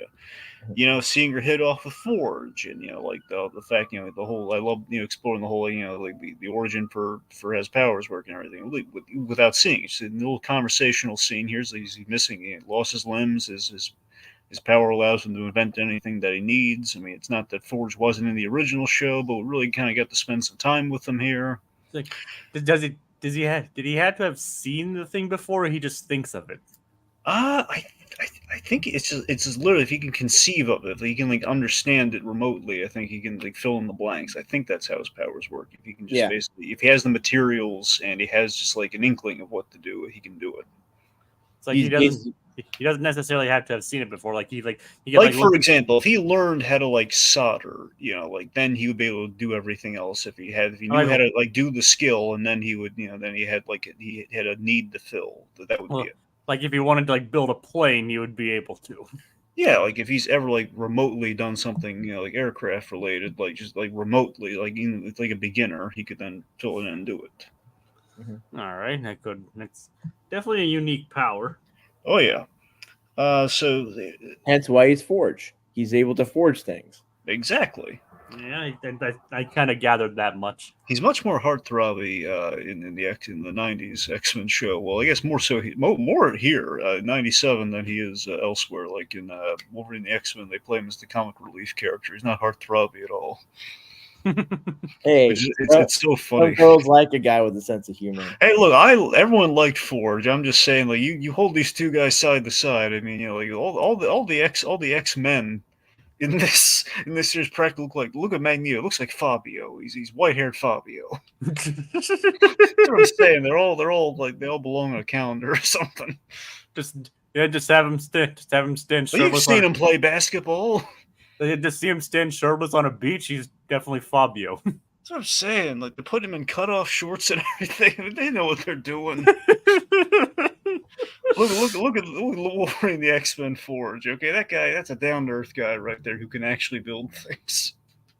What, hot people can't build things? Why are you prejudiced against hot people, Dragon? Why? I think Rohit, I think we're learning a bit about Dragon tonight. I'm not saying he can't build anything. I'm just saying, like, the side to side, you can definitely tell there's some favoritism towards this Forge. That's all I'm saying. All I'm saying is, yeah, we went more of the heart there. Well, we went more of the Heartthrobbing direction versus like the last time. But this Forge has a favoritism towards Storm. How can he not? Everyone loves Storm, man. Everyone's calling her goddess and everything. Of course, she's Storm. I mean, I'm not saying he's wrong. I mean, he has good taste, obviously. Everyone, even Wolverine likes Storm. T'Challa loves Storm. Dr. Doom, probably Dracula. Yeah. Heck in the comics, she married Black Panther. Well, Chris Claremont. Wait, what? No, the joke is like Chris Claremont loves Storm so much that like he'll write her having like great badass moments, but also looking very good in certain outfits. Actually, I hit upon like a few panels of like Storm just not liking Spider-Man, which is kind of funny. Like, why would she not like Spider-Man? I don't know why she wouldn't like Spider-Man. I've seen the comic, apparently. Because, as the song goes, down came the rain to flush the spider out. Oh. Does that mean Claremont doesn't like Spider-Man? No, that's not. No, I'm just... Well, I guess actually... I don't know. Well, we need to ask Claremont what his opinion is on Spider-Man. Right. Good luck with that one. I'll text him right now. I know there are problems with that. Anyway, but yeah, so the overall, like the storm side quest in total kind of loses me when it takes the magical turn. That we'll get more on that in part 2, but that's where the Storm stuff really loses me. Anyway, put a pin in that. We'll cover all that later. Anyway, episode 5, big one. Remember it. Of course, a huge episode, big turning point episode for the show. We see Genosha flourish. We see, it's really nice to see Genosha flourish. And the last time I really saw it really do so was Wolverine the X-Men. They had a really great take on Genosha, which is like, it's the hideaway for the mutants. It's kind of this utopian kind of place that's been built for. It's a safe haven for mutants. And here we're kind of playing it more like it's on the cusp of being getting, I guess, sovereignty. It's getting recognized by the UN. It's like I don't think the paperwork necessarily fully went through, but it was on the track to getting that. So this is like seeing Genosha as a country essentially, which is a huge stride for mutants because if they get sovereignty, if they get recognized, that means that's a huge step towards equality, or at least it's not going to fix everything, but it'll be like legally, it's like we can't really discriminate as much. Nightcrawler comes back. We all love Nightcrawler. Everyone loves, Kurt Wagner, when he shows up. And after this point, he gets added to the intro. Yep.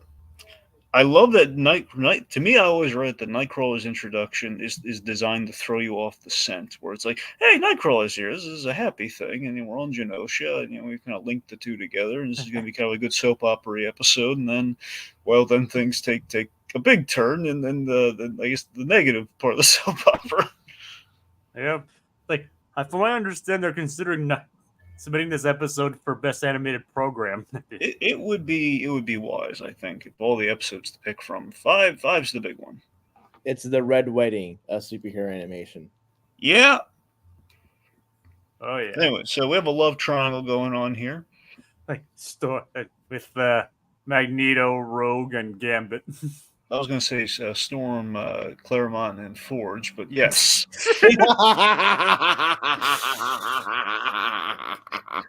Okay. Yes, Rogue, Gambit, and Magneto. Yes. So it's just Rogue ends up breaking Gambit's heart, and it's very sad to see. I'm convinced. What do you think? I'm convinced that Gambit was actually going to propose when he's in the white suit and everything. What do you think? I think so. No. You don't think so? No, because I think I feel like the show would have given us a scene of like Gambit holding a ring or something like that. I think that would have added more to the drama if that was the case, but no. Yeah, we would have had to steal the ring though. Why would he have to steal the ring? He could Oh, maybe he'll just get a ring. Like he did not have the money. We established things are overpriced in Genosha. Would they even have jewelry? a ring from the States. How would he get from the States? No. He went. Nightcrawler gave him the idea to propose. He got I that don't know. idea. Maybe someone got it. Like he could ask a friend. It's like, hey, can you give me a ring? Yeah, sure. It's like he doesn't have any friends. All he's got is Nightcrawler. No, he has his old Thieves Guild people. They are not on Genosha, man. He could have gotten a ring before Genosha. No, that's what I'm saying. He did not plan on proposing until Nightcrawler gave him the idea, which is on Genosha. So that's what I'm saying. I don't think okay, if maybe Nightcrawler. I'm saying he could have proposed without a ring. It happens. Boy, he could have just proposed. But Gambit cannot be tamed. He is the wild styling Cajun. Okay. Stallions can be tamed. We actually might be right about that, right? Yeah. Hey. Well, I said you were right. You say you're probably right. I'm not. I mean, I thought that's it. Zoology? I don't know how it works. We're just saying, like, we're talking to me because I thought you said you were right, Rohith. No. I said Rohith. I think he might actually be right about that. All right. Okay. He's a wild Cajun that cannot be tamed. He steals hearts, but never. I don't know. I'd like to think that he was gonna. I think Nightcrawler's words sunk in. He was gonna take the plunge. I think he was planning. If not propose, at least make things more official. Well, we know he's gonna make things more official. I don't know. I think he might have been considering it. It's like. They've been together for like 5 seasons. If it was the mid 2000s, Gambit would have a laptop. And you'd be debating whether to put him and Rogue as official on Facebook. And would have accidentally blown up the laptop. Yeah, but things take a turn for the worse when they want Magneto to be the leader of Genosha, and the only condition is that Rogue be his queen. Yep, which puts a kink in the relationship there, and sadly, Rogue, she tells Gambit the whole truth about how Magneto essentially was her. Essentially, she was hot for teacher. I guess is the most kind of it's kind of the curt way of putting it there. She was looking for direction for her powers. Magneto was offered that to her, and they kind of found a loophole of like, well, with the magnetic field, he offers her something that Gambit can't. But ultimately, he was haunted by his demons and everything, so she couldn't stick around, and then they were kind of reunited through their battles over the years. They were in the throes of passion, and Magneto just said like his past wives' names, and that was a turnoff for Rogue. It was like, "I'm done, sugar," and just flew off. Right, that's sick and wrong, man. The writers have thought of this. No, I'm pretty sure they haven't. I can definitively say they did not think about that. I don't know. I think that one's of all the things all the silly things the writers could have contemplated. I don't know. Yeah. Imagine the another scenario was that it like Rogue calls Magneto sugar, and then Magneto's like, "Can I call you Saltine?" And then that's where it's like, "Nope, I'm out." Okay. It's either that or Sour Patch, but okay. Anyway. So I mean, in all seriousness, it does beg the question: how far there might have been some experimentation? But that's all we're gonna say. But as far as we know, from what we do see, she does accept the dance with Magneto. To Ace of Base, Happy Nation. Yes. Yeah.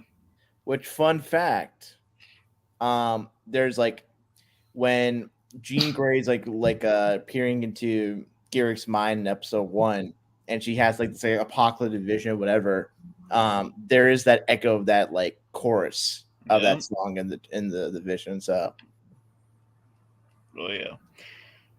So speaking of which, we've got Madeline Pryor there. She's she's basically on the kind of the commission of Genosha, kind of like the council of like kind of a number of mutants of kind of highest mutants and humans, because we also had Moira McTaggart. She was there too. Yeah, the UN lady. Valerie Cooper. Yeah, Yeah. well, she was also I know. there. I did say and the UN lady. Right, yeah. So and her. So we have kind of established that Madeline is there, and we've been kind of building kind of the whole psychic connect, and also some potential psychic adultery. Well, I mean, there's a loop. I don't. It's hard. We have a lawyer here. We'll ask him. So, Rohith. Scott has kind of this psychic connection going on with Madeline Pryor. Gene's not too thrilled about that, but Madeline is a clone of Jean Grey. Is it? Is there malfeasance going on there? Well, Scott is aware of the fact that he's having this psychic dalliance with Madeline. Yeah. And the thing that's his defense was that, it is unclear when the mother, and also like she's the mother of my child. Well, that, but also just the memories they had. It's like there's no clear delineation where like Jean's memories stop and then Madeline Pryor's begin, because they all are kind of just one and one. That's the thing. All of Madeline's memories are Jean's memories. Yeah. So for all intents and purposes, like. But Madeline signed the marriage certificate though, but signed it under the wrong name. Well, not the wrong name. That was her name. So she signed Jean Grey, thinking she was Jean Grey. Yeah, because it's like he wasn't committing, like in the time in which he was with Madeline, he wasn't committing adultery because he had to have like awareness or knowledge that this wasn't his wife. But in light of him knowing that it's not his original wife, and then afterwards, I think. Because there's not like a legally. The thing is that there's some shit. There's some shaky ground there. I would say if like Jean is wanting to divorce Scott. I mean, the thing is, I assume like no fault divorce is a thing in like since the 80s onward, or at least the 70s onward. They wouldn't have to go into sort of the adultery stuff, but I don't know. Because the thing is that for all intents and purposes, if Scott were to just have any dalliances with, say, Jean Grey, we don't know when, for all intents and purposes, from when, like, Scott got married to quote-unquote Jean Grey / Madeline Pryor, whenever Madeline Pryor showed up, maybe she was there from the jump of the marriage. For all intents and purposes, any dalliances they would have with OG Jean Grey could actually be adultery in and of itself. Even though Madeline Pryor was identified as Jean Grey. Like, it's like this is getting a little. Okay, maybe we should just think that it's we're muddying the waters. Yeah. But what also muddies the waters is when Jean goes and kisses Wolverine. That's a big moment. So yeah, she kisses Logan, and they're two Jeans kind of right now. I can't speak right now. He goes to be the big man in this situation. Like I'm not the one, am I? Essentially, he's like you're Scott Summers. Sorry, you're Jean Grey, Scott Summers, and that's you just forgot those are the rules. You just forgot them for a moment. He's the mature one in that situation. Like he's like giving up what he wants because he knows it's not right. God bless Wolverine. Someone should give him a buddy movie this summer. Like he's doing it. He's doing it right. It's like, so going back to the whole psychic dalliance thing, do you have something to say, Jacob? I was just like, speaking of like returning voice actors, Cal Dodd really sells it in that scene. I'm just saying, like the scene where he's like talking to Jean after that moment, that you just forgot the rules for a moment.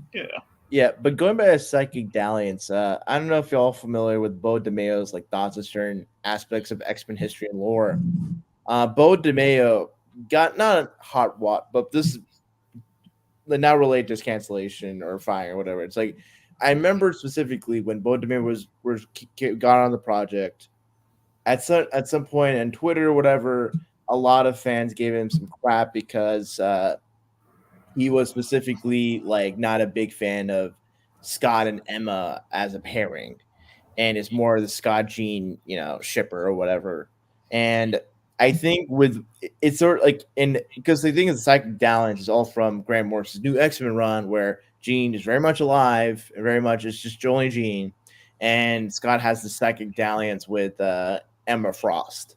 And how it's adapted here, I think is kind of a better story because it's not just Scott just willingly cheating on a different person. It's more like this person has had significant vulnerable moments with him, and with the fact there's no clear delineation from where Gene left and Madeline came in, like it's not emotional. It's he can't doesn't really think of it as cheating. It's just more like this is mother of his child, and there's someone that, for all intents and purposes, he spent a lot of his life with.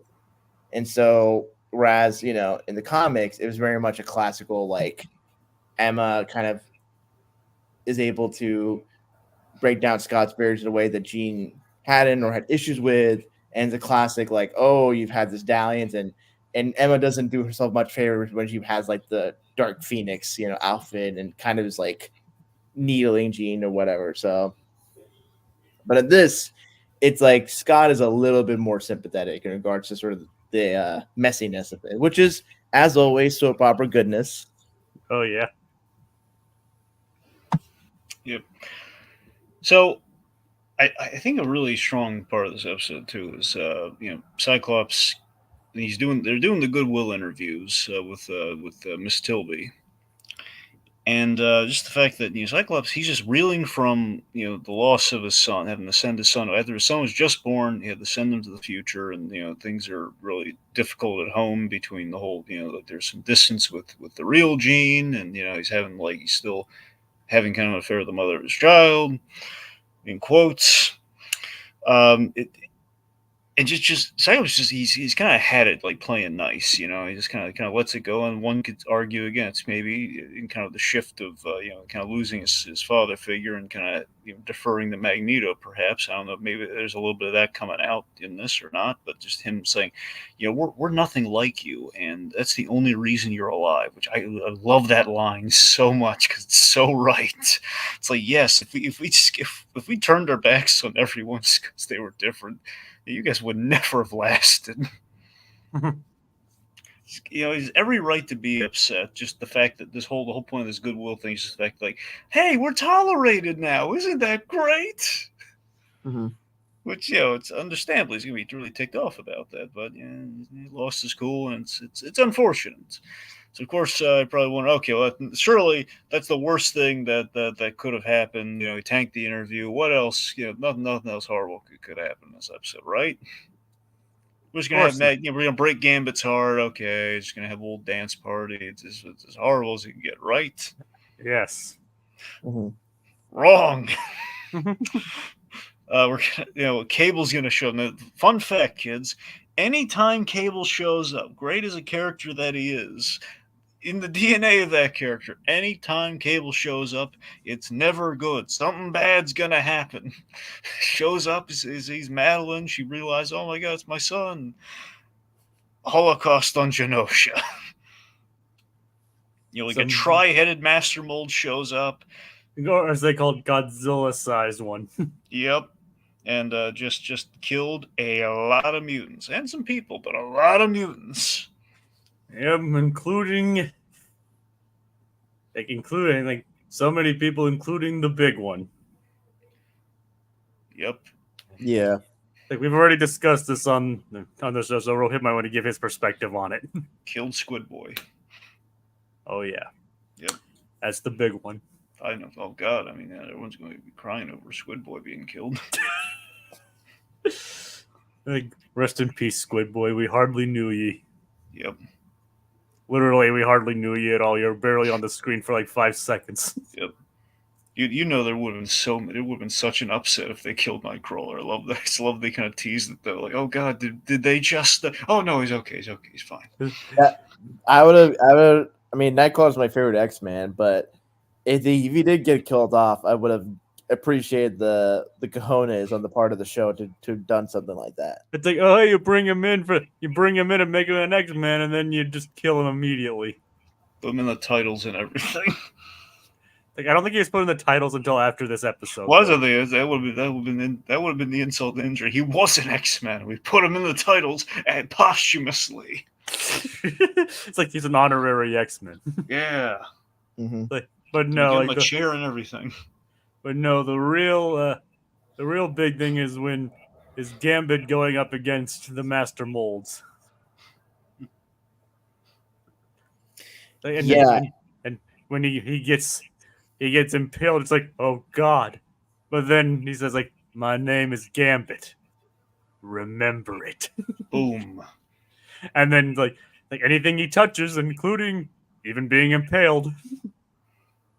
Also, seemingly killed off Magneto pretty effectively.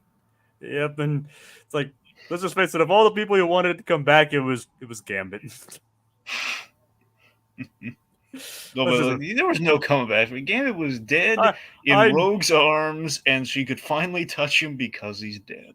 I know, but instead of all the people we wanted to come back. I mean, I just love this. The utterly heartbreaking is, I can't feel you. Yeah, that was heartbreaking. Wanda pops in. That's my line.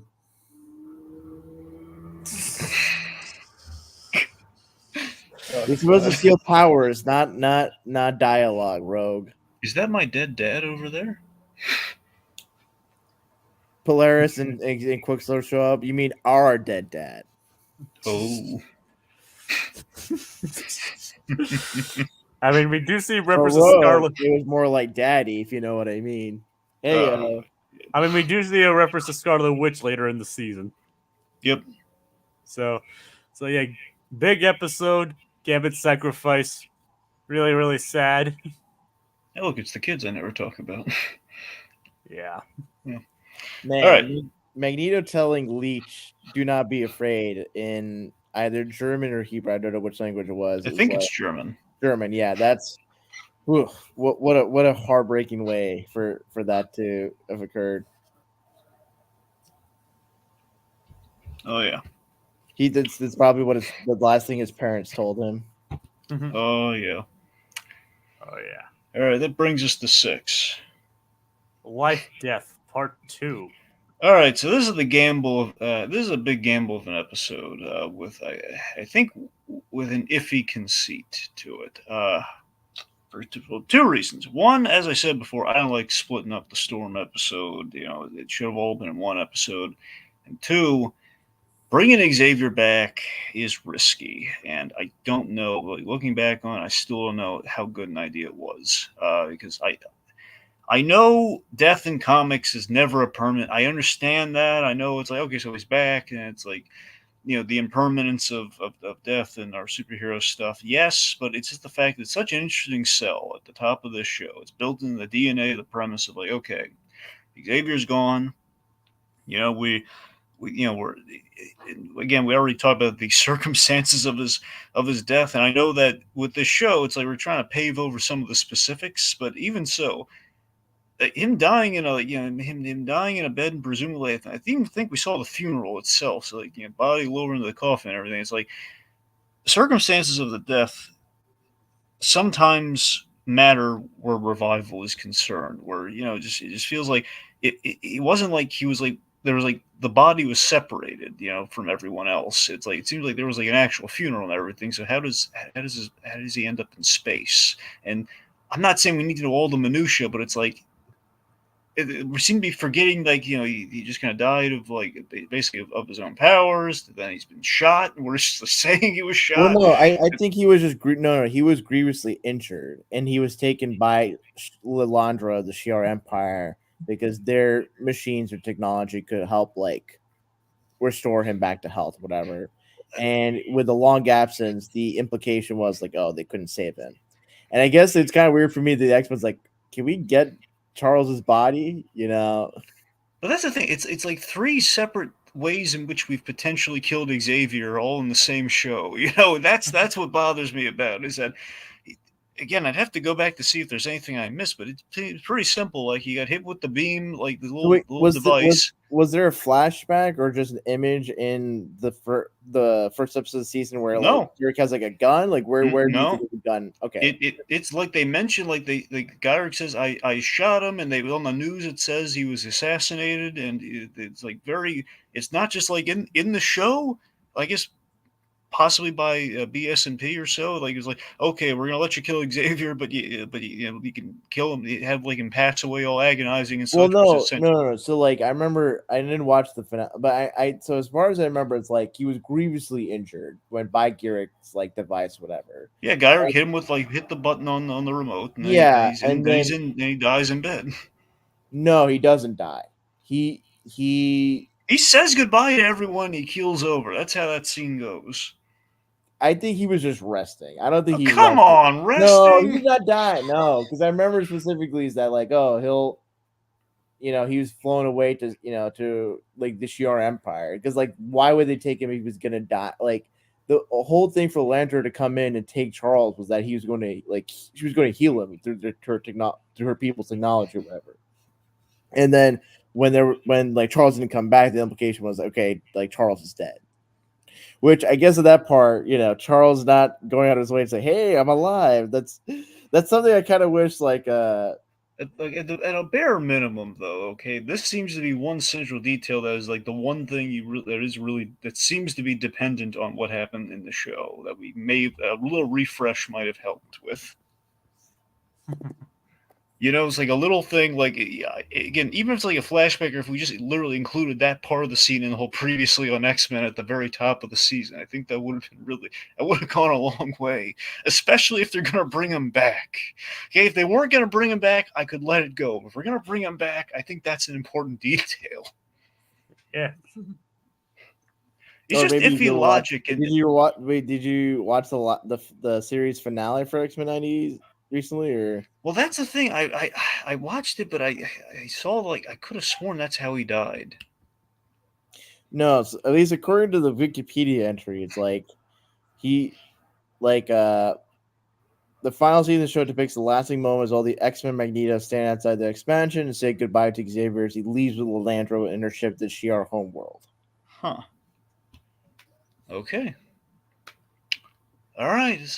Okay. Well, Maybe Charles has altered your memories of this episode.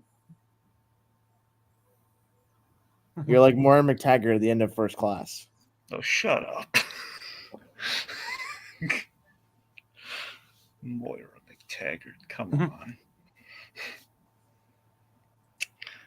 Anyway, let's see. Well, okay, either way, all right, fine, fair enough. Okay, maybe I probably missed. I guess I missed that part. I'm just saying, I went to that scene. I could have sworn I saw like we. Anyway, I still do question why bring him back.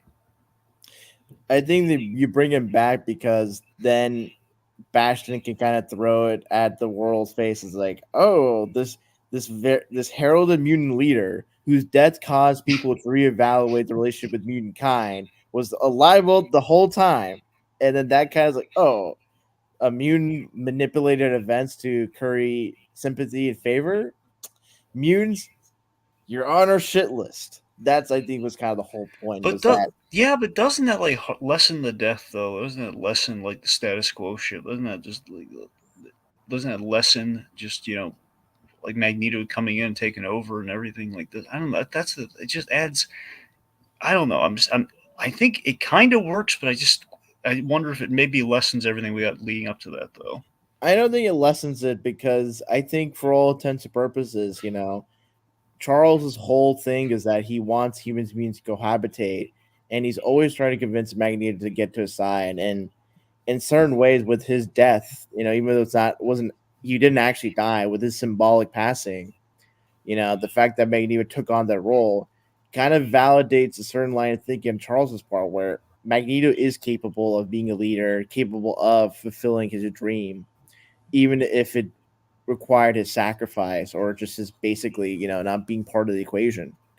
I think it would have been interesting for maybe if there's one critique you can make, it's like I kind of wish people would have confronted Charles as like, you basically made us believe that you died, and now with you coming back, you now put mutant kind, at the crosshairs because of a lie. And that I feel like the X-Men should have challenged Charles on his, just making this kind of lie, this mythology. It's like it's basically, it's taking that whole like Kennedy assassination, MLK assassination, and what happened afterwards.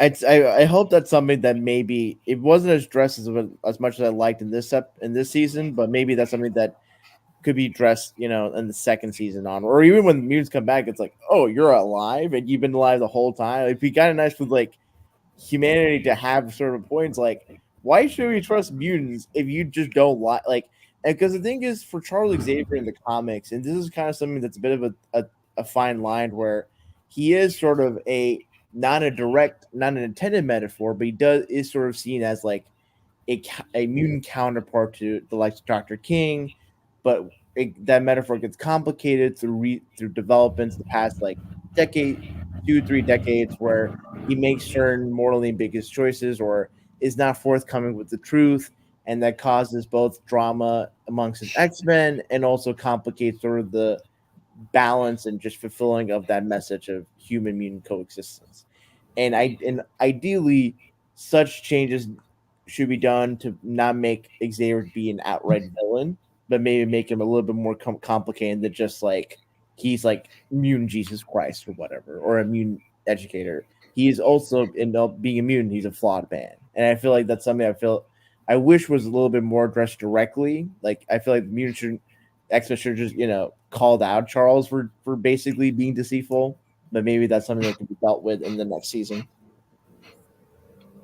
Yeah, they didn't really have time to really like read in the riot act, Yeah. Yeah. That'll be humanity when Charles comes back. It's like, hey, everyone's like, what? You were supposed to be dead. We arrested this guy. I mean, he could still be in jail for like attempted murder, but that's neither here nor there. Yeah. You know what? I think I know where it went wrong. By the way, Mm-hmm. I just realized that What? the scene right before Larandra shows up, it's like it plays as a death scene, but like literally right after that, it kind of comes to almost the BSMP thing of like, okay, we're gonna let you go right up to it, and then we'll have like the backup, like we'll take him into space and we'll try and help him, but it's like the last minute of the episode though. It's like right after the death scene. I think that's what happened.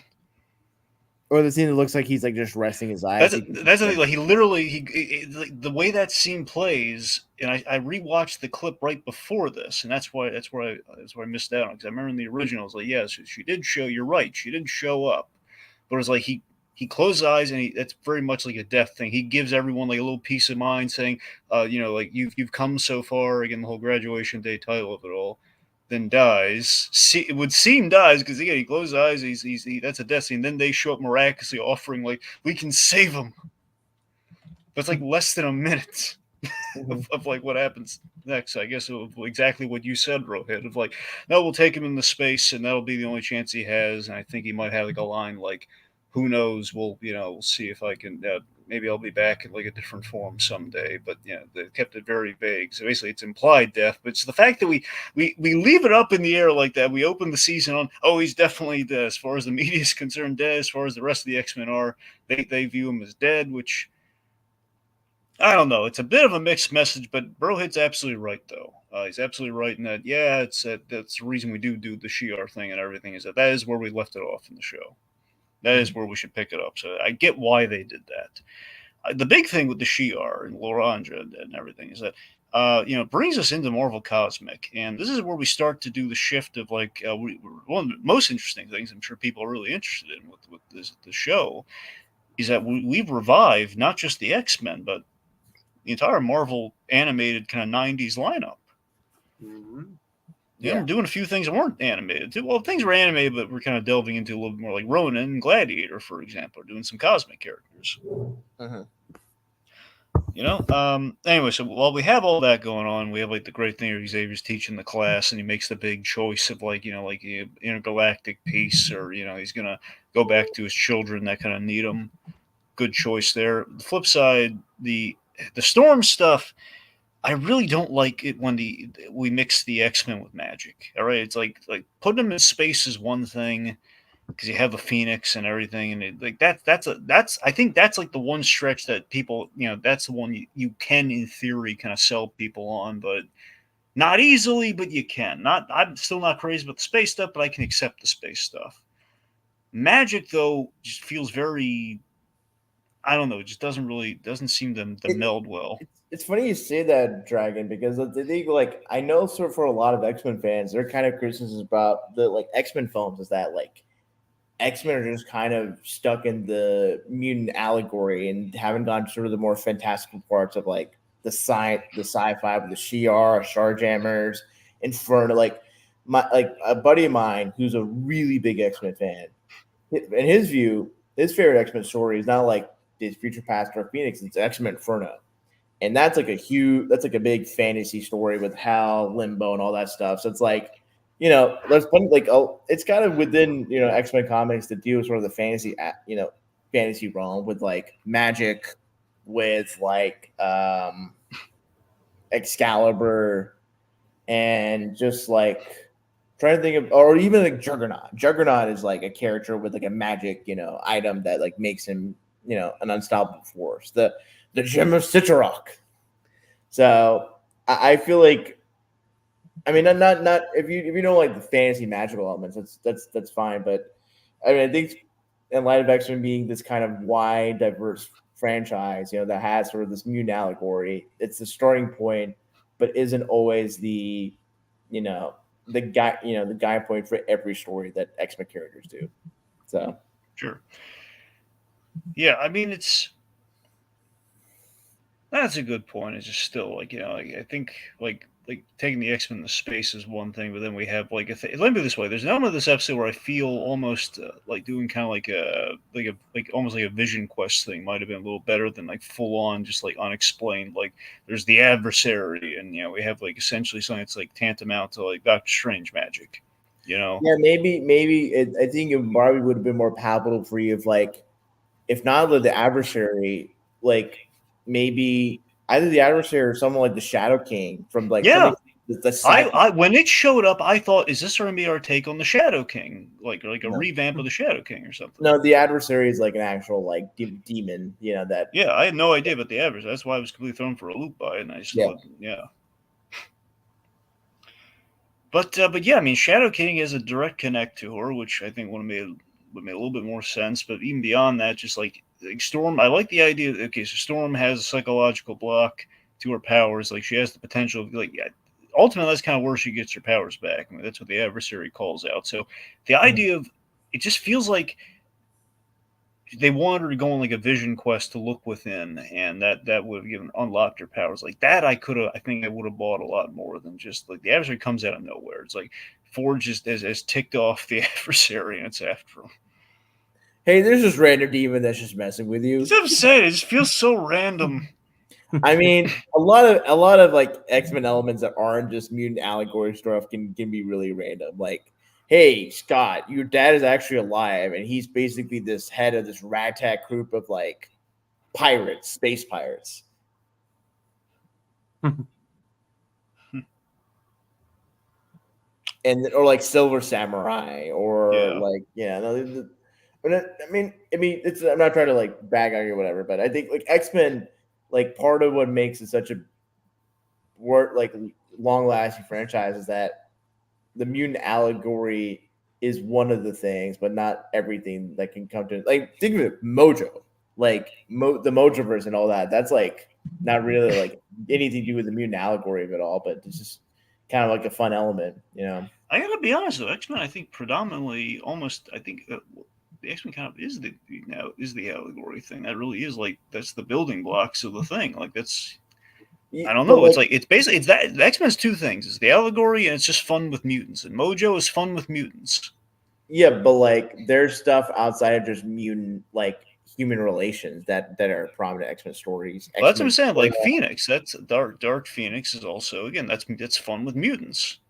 I mean, is X-Men Inferno fun with mutants, but just with demons and goblins and all that stuff? I don't know if it is. I don't I mean, read I mean, like Inferno. it's like there's like the Savage Land, which is just like a That's land. fun with mutants. 2 categories. That's what I'm telling you. It's 2 Okay, categories. so if X-Men end up in like a demonic dimension, like Limbo or whatever, as like a story about like it's just fun with mutants. That sounds like I mean like, I'm not gonna say I it's don't know. fun with a Like, capital F.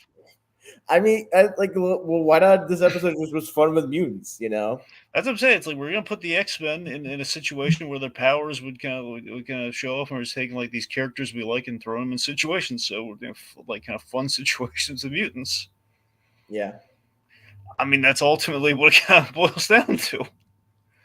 Yeah. As silly as it sounds, that's kind of what it is. You know, we have like the crux of the X-Men. Again, it's that, but it's also like even in the beginning, though, if we're not doing a story that's about the prejudice, it's going to be about like just what kind of wacky stuff can we do with their powers? What can we throw them into? I mean, we have like a certified mutant who's also a magic user in Scarlet Witch. So it's like, I don't know. It's like I get like if you're not like Scarlet Witch is tricky. You know, Scarlet Witch is tricky though. I mean, she's both a mutant and a magic user. There's I'm saying that's fine. I'm just saying in the building blocks, I don't think they fully knew she was like. Did they fully know she was magic from the outset? Like when she was created. That's what I'm saying. When she was created? Didn't start off as like mutant and then evolved into mutant and magic, or like that's what I can't recall. Like that, I could have sworn it was like it was. It's like her power set's like hex like probability manipulation. That's kind of expressed as hex manipulation. It's kind of the thing where there's no like beginning. There's no like where does her being mutant end and her beginning as a magic user. Like that's the thing. I always thought it was like a thing where at least initially it was like the probability as a mutant power, and then eventually we discovered there was more to it than that. So it was magic, but it was initially. But she's both a mutant and an enemy. Yeah. Yeah. Well, you're right. She is. I'm just saying when she was originally conceived, I just don't know what the definitive answer to that is. I don't know, like if she was like. He was part of the Brotherhood of Mutants and then brought in the Avengers, and I think eventually, probably by like the 70s or more like the 80s, is when she has like more magical, like casting spells or hexes or whatever. So anyway, yeah. Rogue's back, does a little Man of Steel, trip around the plains, and then we hit episode 7. Yes. Bright Eyes. This to me is a proper aftermath episode to episode 5. This is we get Gambit's funeral, and we get Rogue on the warpath. Yeah, she's looking for Trask, man. She ain't messing around, and we're getting all the crossovers here. Like, well, there's Ross, there's Thunderbolt Ross. You got President Kelly, and we got we got Captain America. Yep. Yeah. Yeah, so also very, very petty move on Rogue's part, just tossing the man shield. Yeah, that was really uncalled for. It is. I got to admit, though, just with Captain America in general, that is always the risk that is always the gamble that he takes when he throws that shield, though. Because if someone catches that, every time, we've seen a couple of, on the off chance that someone can catch it, he is kind of in trouble. Like, he's lucky he has another shield like at Magneto. Oh God, yeah, you're right. Like I'm keeping it this time. No, he'll just split it or just crunch it to like a ball. God, it's like, come on, fix it. No, and then I saved you in Poland. That was Wolverine. I was there. Bub, I have nothing to do with this. But the Cap's like, you're the best at what you do. It's like I don't do this. Just come on, help me pound it back into shape. Come on. I'm an X-Man, not a metallurgist, bub. But you're made of adamantium. And you made of red, white, and blue. Doesn't mean I'm asking you to make a flag for me, Rogers. All right. Anyway. But yeah, so very, very petty rogue move, just like tossing the man's shield like that. He's gonna go find it. She should toss it to the sun. And then he just like the cat just pulls up the phone. It's like, Tony, can you just build me a holograph shield or just like a replacement shield, please? Yeah. Cap has to get a receipt or reimbursement for the expense. All right. Anyway, but Cap had a defensible position there, where it's like I can't just go. Like when I'm wearing this costume, it means something. I can't just go to Mexico and smash heads. There's gonna be an international incident if I do that. Yeah, he's not wrong there. That's not wrong. It means you stand by me. Well, yeah, I stand by mutants, but also I don't want to like land everyone hot water. Yeah. Yeah. Anyway, so I love. By the way, so in the aftermath of Genosha, when the X-Men show up to help the relief effort, I gotta tell you, man, it was really beautiful. Beast quoting Mister Rogers. It was a very, very delightful. Look for the helpers, which I could be wrong. I want to say it's Mister Rogers might have said right after 9/11. Yep. Yeah, it's a really good news, a really good pull. Mhm. Which, of course, that whole thing did remind me of the JMS, one of my favorite Spider-Man comics of all time, issue number 36. Reminded me a lot of that. Yeah. And as all the mutant and as all the villains who have plotted to do much worse than 9/11 cry out, it's like, JMS, I don't know if you were on point for all of that, but Kingpin would have been upset. Kingpin, I don't know. It was no, Kingpin and Doctor. the villains are crying because they wish they could do worse than 9/11. Okay, come on. The three villains I can recall from that scene. You have Kingpin, who we very much established through a wonderful Netflix show. We care about what happens in New York. We have Doctor Doom, who again no. Kingpin is sad that 9/11 didn't happen in Hell's Kitchen and Daredevil didn't die because of it. All right, I am not gonna touch that one. Let's move on, Dragon. All right, anyway. So, Scott and Jean, they work through their marital issues, or well, I guess that's the thing. Are they technically married? It's on the marriage certificate. We went over that anyway. I'm not trying to dig up all that. The point being, they work through their issues. Roberto comes out to his mom as a mutant, and she accepts him, but only in secret.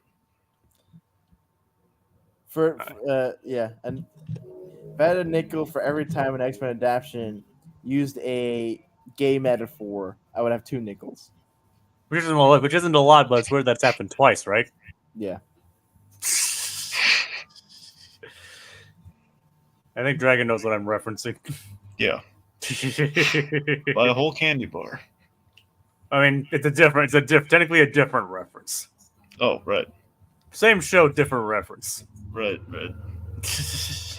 Anyway, so let's see. So we revealed Trask after Rogue drops him to his death, mind you, which was a pretty bold moment.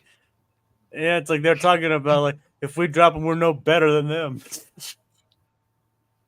Yep. Yeah. So Rogue went rogue. Yeah. That would have been the other good subtitle for this episode: Rogue, or Rogue Goes Rogue. But we learned something very, very freaky about Trask. Mm-hmm. Yep, he's got a very exciting nightlife. No. Trask is basically a prime sentinel. Basically, this new form of sentinel that is kind of a machine-human hybrid and is scary beyond all reason. Prime Sentinels. Yeah. As they're called. Yeah, the prime sentinel. So he's so basically the human sentinel hybrid. It's freaky as all get out. And we have basically he's fighting the X-Men. So that was the way we can get away with it. Yeah, Rogue just dropped him to his death. But it's okay, he's a robot. It's fine. Yeah, he's fine. He wasn't dead. Rogue didn't kill him. Yeah. It's only attempted murder. Not bad as regular murder. There's that scene from Anchorman. Rogue killed the guy. Half the audience, he had it coming. Although, considering what Trask has been involved with, he probably should have been offed way earlier. But Rogue killed the guy, and Namor threw Triton at him. Boy, that escalated quickly. Anyway, so Cable shows up. Cable has an awesome entrance, by the way. It's the whole like, you've been abandoned by the future. Then who shows up? The future incarnate. It's Cable. Oh yeah. We got Cable and we got X-Men. Oh yeah. And then no one asks, "Where's Bishop?" There was only enough money for one of us.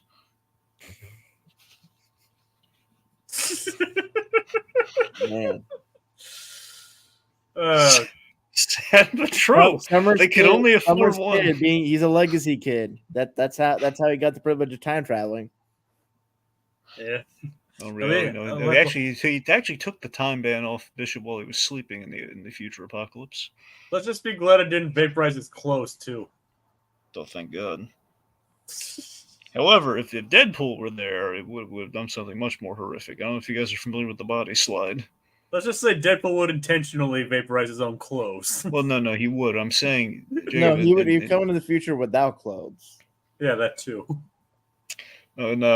Yeah, see, Cable and Deadpool, there's this thing that happened where Cable and Deadpool were kind of forced to body slide together. Now, body slide essentially is what you call like when Cable like just kind of travels through time. And essentially, Deadpool like kind of messed with the mechanism, and essentially their bodies would combine in horrible like David Cronenberg looking ways when they body slid or body slided. So body slid sounds more correct. Yes, when they body slid. So that's the thing. So basically, whenever they would teleport or transport, that would happen. It would be this horror show. It would be like goopy, like basically would look. Remember that scene we were making light of earlier when Rogue and Magneto and the Nightmare Escape were all melty together? Yeah, it's like they melt together, and then the nightmare happens. Yep. In this case, it's actual nightmare fuel. Exactly. Anyway, so let's talk about Bastion. Like the surprise new villain. I'm on the rewatch. I kind of question a little bit about Bastion here. Where here's the thing: good villain, good solid villain choice. I think is too late in the season. I don't know. I think he came literally. It's like he's introduced at the tail end of 7, then basically brought in for the big event, the big 3-part event. Now he's cool. It's smart. I think it's smart to use him when we bring in Cable, because this guy does have a few parallels to Cable. I don't think we drew the parallels to Cable enough. Mm-hmm. And I think he just came in a little too last minute to be the guy behind everything. It feels like we should have had Sinister behind the stuff, and then maybe part of Sinister's plan was bringing in Bastion or doing something with Bastion. I don't know. It just feels like we have that, and then we reveal. I love the song. I love the music. The needle drops throughout X-Men 97. By the way, I love the whole Purple People Eater thing, which I really wish was reserved for Galactus, but let's not dwell on that right now. The fact is, he somehow saved Magneto, and he is creepily shaving him. Mm-hmm. So, does he really need? Why does he need Magneto? I think he needs Magneto. I want to say it's. Is it just to get him out of the way? Well, I think probably it was because he has the inhibitor on it. Yeah, he has the inhibitor on. My thought process was either he would use Magneto's powers to help with the Sentinel program, or he would like maybe use Magneto as like a fall guy or puppet, and like the Sentinels could come in to like save humanity. Okay, that's what I'm saying. Yeah, you might be. That sounds right, but we really didn't. I don't think they explained that well enough. I don't know. Don't know either. I do love the idea though. He says like he's telling Sinister like, oh no, I've looked at you and your other villains, and like as like a road since '92 is a roadmap of what not to do. Yeah. Anyway, that brings us to episode 8. Tolerance's Extinction, Part 1. So big 3-part finale here. We have our Prime Sentinels, very anime-like, very creepy. Very creepy. Very, very creepy. Yep. Thematically, a great idea. I just wish again we spent some time showing the reaction to the implication of all this. Just like it's like the implication here is that people are volunteering for this, and then they're kind of being. I wish that people weren't necessarily mind wiped after, like, not made aware that they were like part Sentinel. Like them making the choice in the face of mutant kind. Like basically the most bigoted people are the people who are afraid of mutants, or mutants like taking their jobs or something. If they just like, we want to be mutants but aren't. The idea of making mutants through technology is a really interesting idea, and I think it coupled well with Bastion and the idea that Bastion, as we learned from his mom and everything, he's replicating his origin to build a path towards the future. Like like the whole thing of even turning his own mother into one of those things. Yeah, so I love the idea that basically his whole plan is like he's replicating his origin to everyone. Basically, he's going to infect people, and they're going to basically like they'll procreate, and then they'll have like it'll be passed down. Like Truly that's his own techno-organic virus, hence the yeah, Cable. Yeah.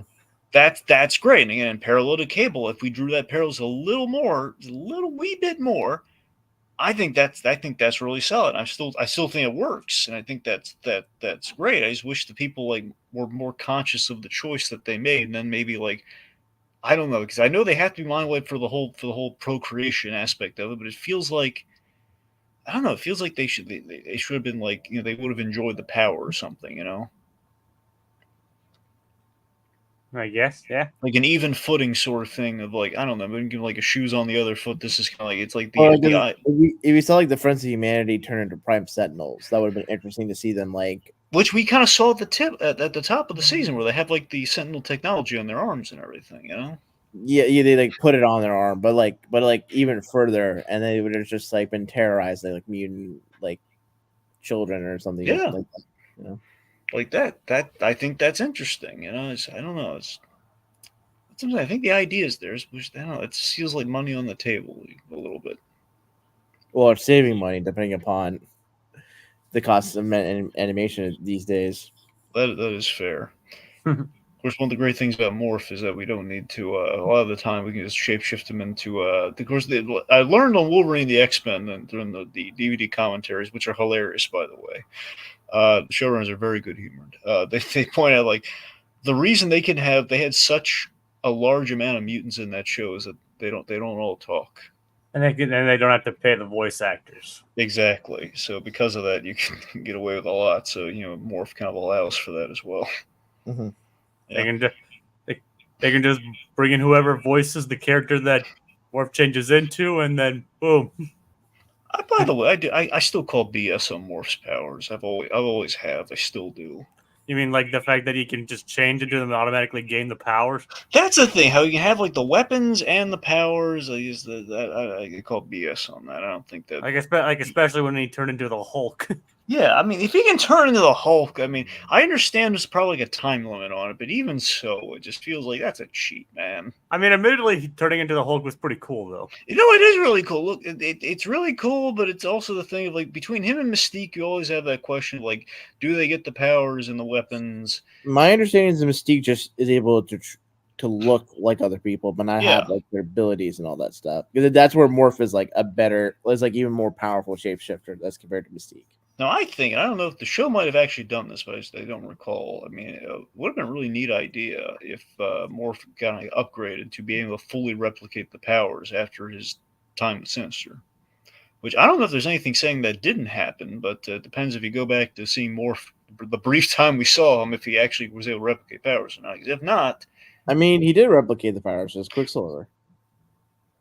Like I know here I'm saying like not sorry, way back in the original X-Men show before they kind of was he able to, did he do that in like the first episode? I don't remember. Well, that's what I'm saying. Like if he like that's what I mean. Like before, like Morph kind of got seemingly killed off. Like if he was able to do that before, Sinister brought him back, or Sinister got his hands into him. Yeah. Anyway, but yeah, so. Let's see. So we have some great action. Wolverine and Nightcrawler. With the whole the 9 gag, which I love it on paper. It seems like such a dumb joke, but it's really awesome. It's like name one reason why we shouldn't do this. I'll give you 6. And then no, my friend, 9. 9. I was like, it's a dumb line, but they make it work. It's cute. Plus, yes. I mean, it's always one of the coolest images in X-Men is like when Nightcrawler gets all swashbuckler and he has like the sword on the tail. 2 swords in, 1 sword in each hand and 1 in the tail. Yeah. 4 So if you Robert- put a sword in it, if you had a sword in his teeth. That'd be 4, yeah. Would be very uncomfortable though. And wouldn't be able to wield it as well. Yeah. All right, let's see. So, Roberta's mom turns on him. Yeah, which then calls them on him, which then promises turn to Magneto in the next episode. Yep, Mhm. Magneto gets freed. He escapes to the Arctic, and he has his big moment. Enough. The EMP, which basically dooms humanity. Yep, just this Omega level event of a giant EMP. And more importantly, we had a lot of cameos this episode. We had Doctor Doom, we had Baron Zemo, Silver Samurai, but most importantly, Spider-Man. Spider-Man. I was so happy to see Spider-Man show up. Yep.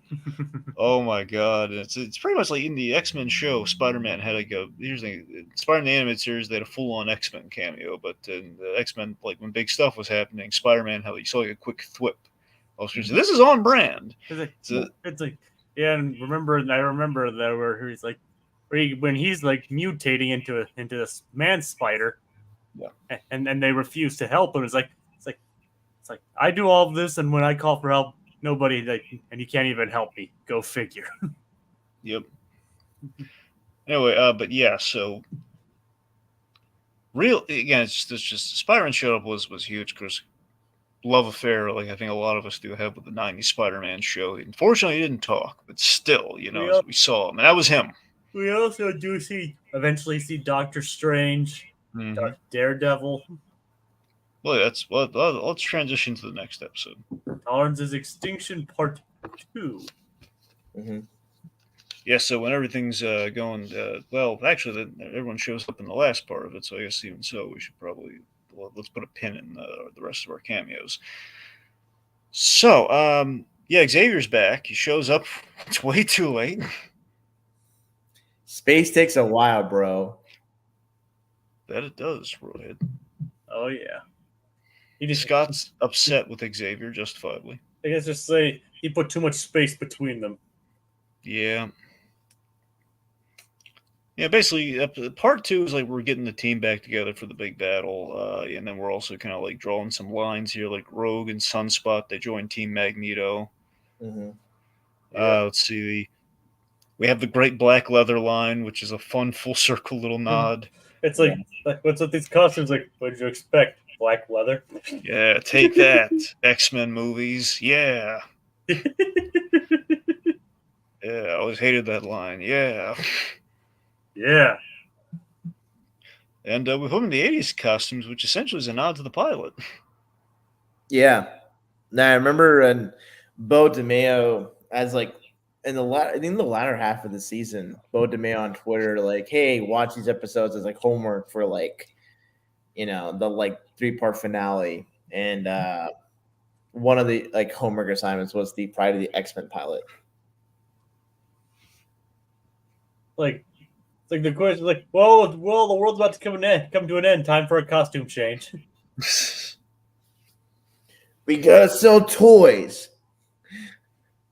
I mean, the same thing happened as we've discussed in Marvel Spider-Man 2. Yeah. But at least here, it's actually, good. Hey, you can never not look good saving the world. True. Which is why you gotta have the fit, as the kids would say. Or you gotta have the threads. The right threads. Yeah. Can't you tell we're hip with the kids? Word. Oh yeah, you guys are just you have the pulse on the zeitgeist. Word to your mother. we're hip with the kids. Yeah, like 20 years ago. Exactly. I mean, it's kind of appropriate for this show, isn't it? Yeah. See? We're 90s fresh, y'all. It's whack, yo. Omelette du fromage.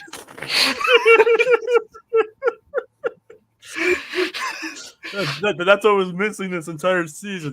Like someone just needed to say omelette du fromage. Would have fixed everything. Exactly. Like just go to Magneto and whisper in his ear, omelette du fromage. Okay, you convinced me.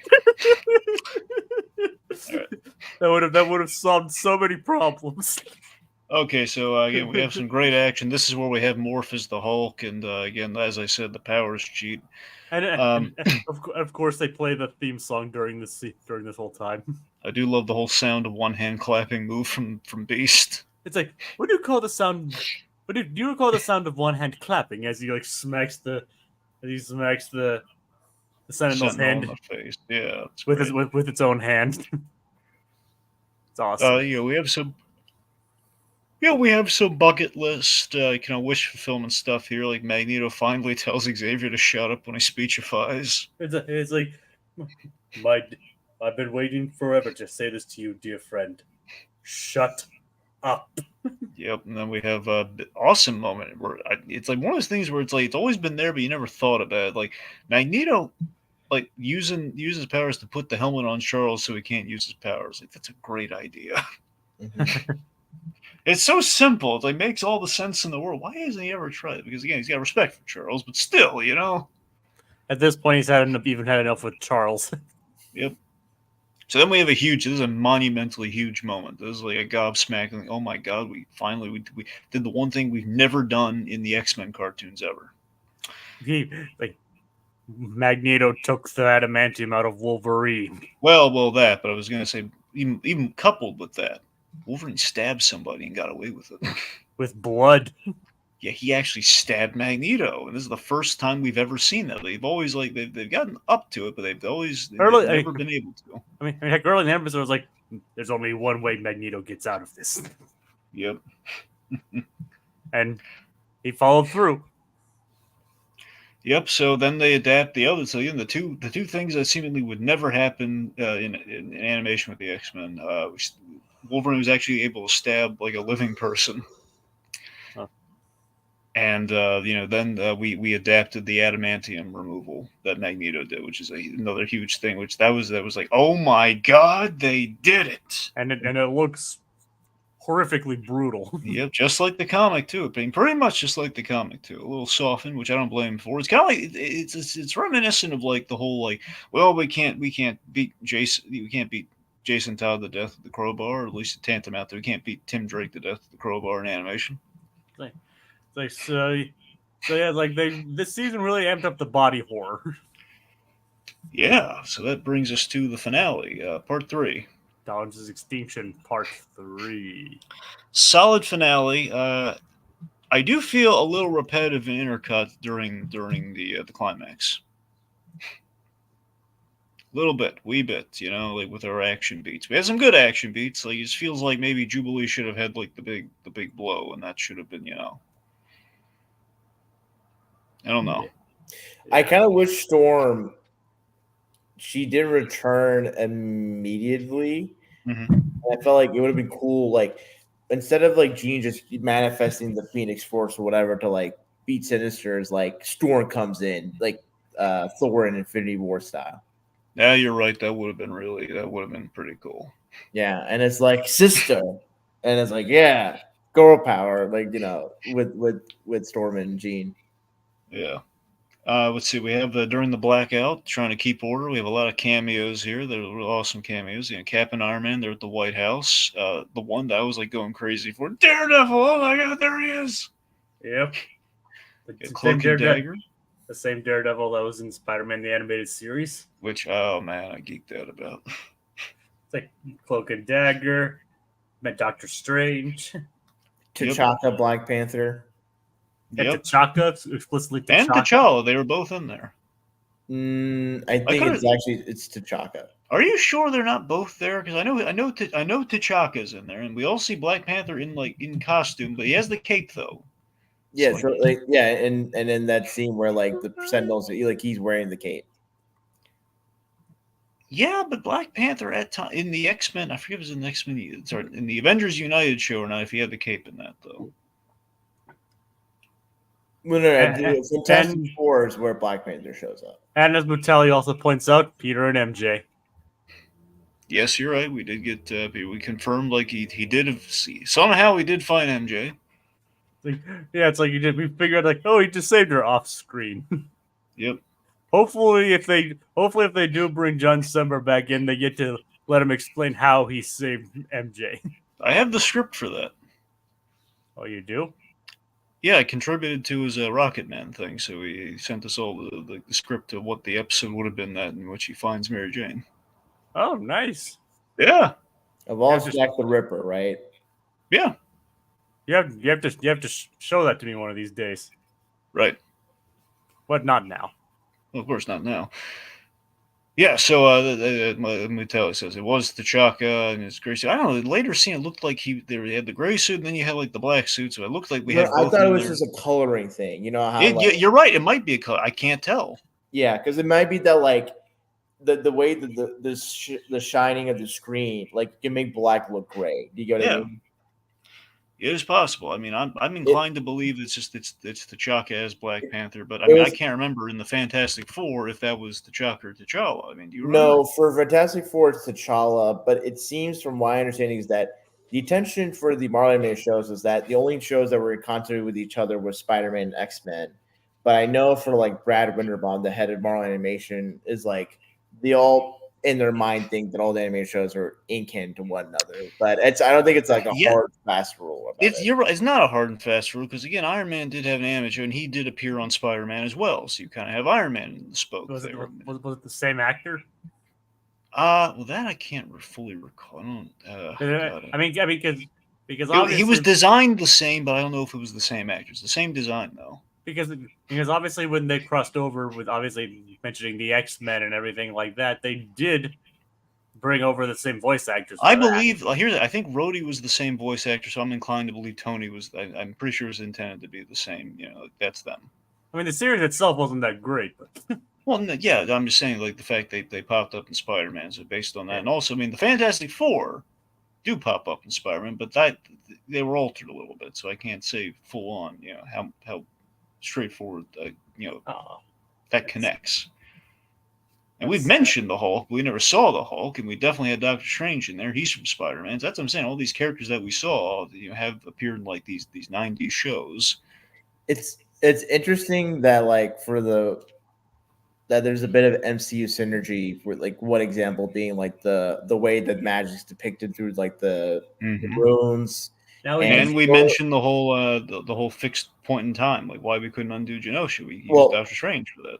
Well, also like the Dora Milaje in this are very much based on the MCU version, and which is kind of a trip because I'm reading the Volume 1 of Christopher Priest's run, and man, the way the Dora Milaje introduces it, it's like night and day with how they're depicting the MCU. So if you have a chance to read the beginning of Christopher Priest's run on that character, it's very interesting, very good run. But he also wrote Spider-Man too, funnily enough.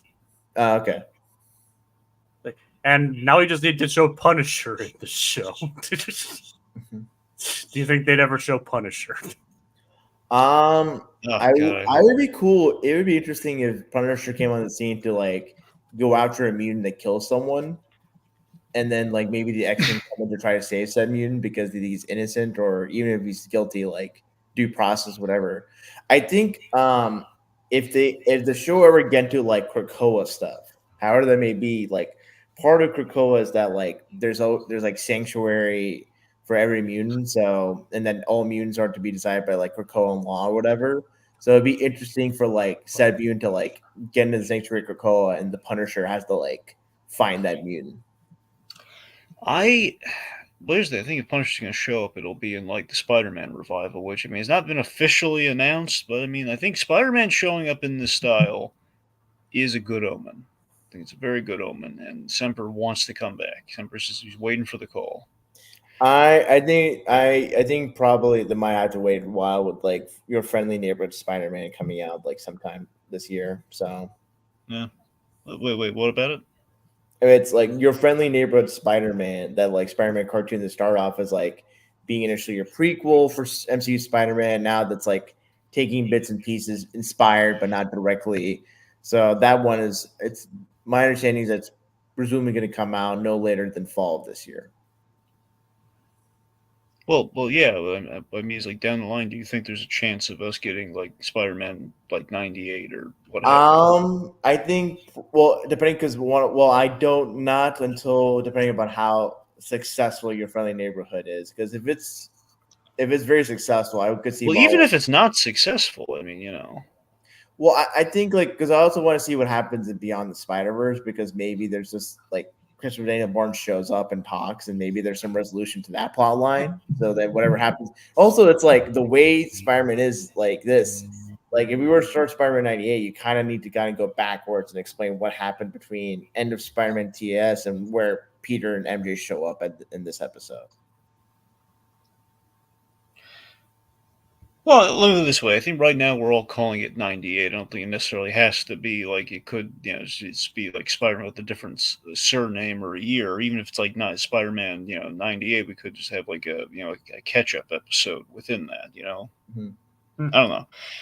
But regardless, I imagine they're gonna have. That's the thing. They have to explain that cliffhanger. It's like the one thing they have to do. Now I don't know if they're. I imagine I would bet you if they're going to do Spider-Man continuation, they won't use the Jack the Ripper plot. I think they're going to change their minds on that. That's what I think is going to happen. Well, I think there's a Spider-Man continuation. I think probably after say second or third season X-Men '97, I think probably there's going to be.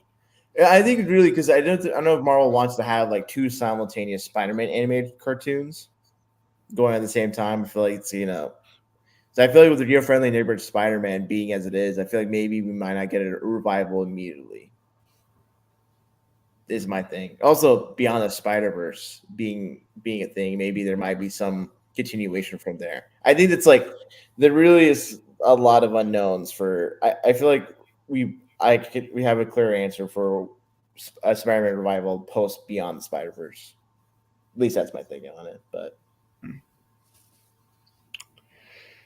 Anyway, let's see. Getting back to the X-Men of it all here. So the Phoenix bails Jean out of trouble with Mr. Sinister, turns him into Old Man Sinister. Nice little bit for Morph where he gets uses shape shifting to taunt Sinister. It's kind of revenge for all the horrible stuff he did to him. mm-hmm. Let's see. Bastion rips Cable's arm off and hits him with it a lot, which is insane and awesome.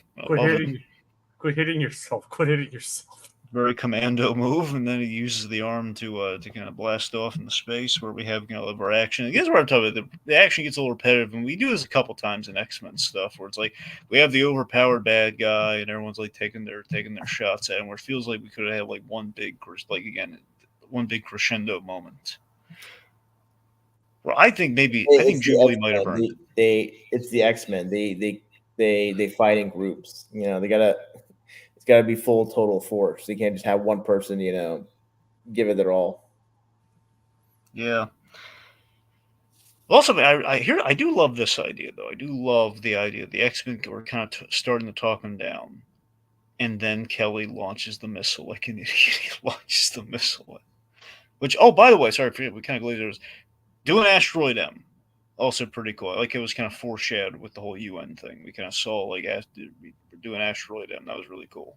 And one of the homework assignments that DeMeo assigned for people to watch in the lead up to the finale was like a two-parter, like Sanctuary Part 1 and Part 2, where Magneto has like Asteroid M and then deals with the machinations of Fabian Cortez.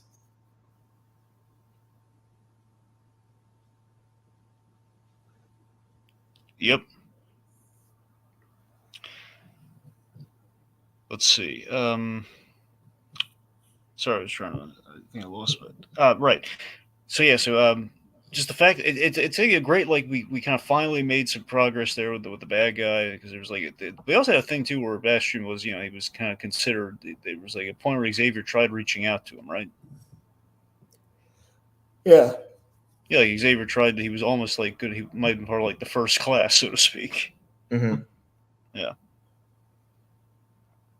Anyway, so this fact that we almost found like kind of a nice like solution there, and then just like humanity yet again just kind of puts the screws to the X-Men unintentionally or so, and they launch the missile there, and it's all all goes belly up. I think our Mindscape stuff dragged a little bit. Well, not dragged. It felt like there was a budgetary constraint where it feels like we had. It feels like we blew our budget on the rest of the season. We're okay. So what's the big kind of like we're going back to the bar origin for Xavier Magneto's friendship, which is cool, but we're gonna kind of go the Inception route where it's like, and look at all this water flooding the place. Look at all that. That's all. That's all your bad. That's all your bad mojo, my friend. That's all the bad stuff. Kind of Your flowing mind in is like a tempest. yeah, we could we show it? Could we see the memories? Like, could we actually go back to his childhood? No, it's not in the budget. It's just gonna be water. But really, do we see his kids? Yes, but they're in silhouette. Yeah, are they surrounded by water? Yes.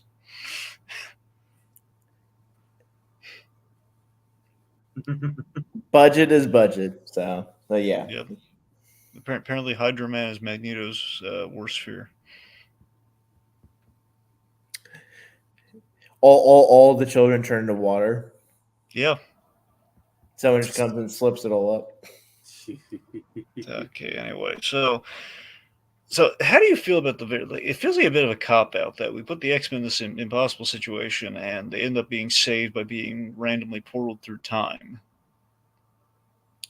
I think it works in the sense that probably I think it only works in my mind if maybe like come season 2 they think it's like God, like if we were in teleport back in time, would we even have to accomplish what we were doing? And then maybe that's something that like gives a crisis of confidence to those X-Men members that are lost in time. And maybe throughout the season they can kind of regain, their. We don't even really know where Wolverine went, did we? We didn't see him back. Well, Wolverine's back. Wait, actually, hold on. Yeah, you're right. We don't know who Wolverine is. Is it? So my friend told me that like Morph and him were back in Earth. Well, they were on the ship though. Yeah, I don't know if the ship flew back to Earth. My friend thinks they did.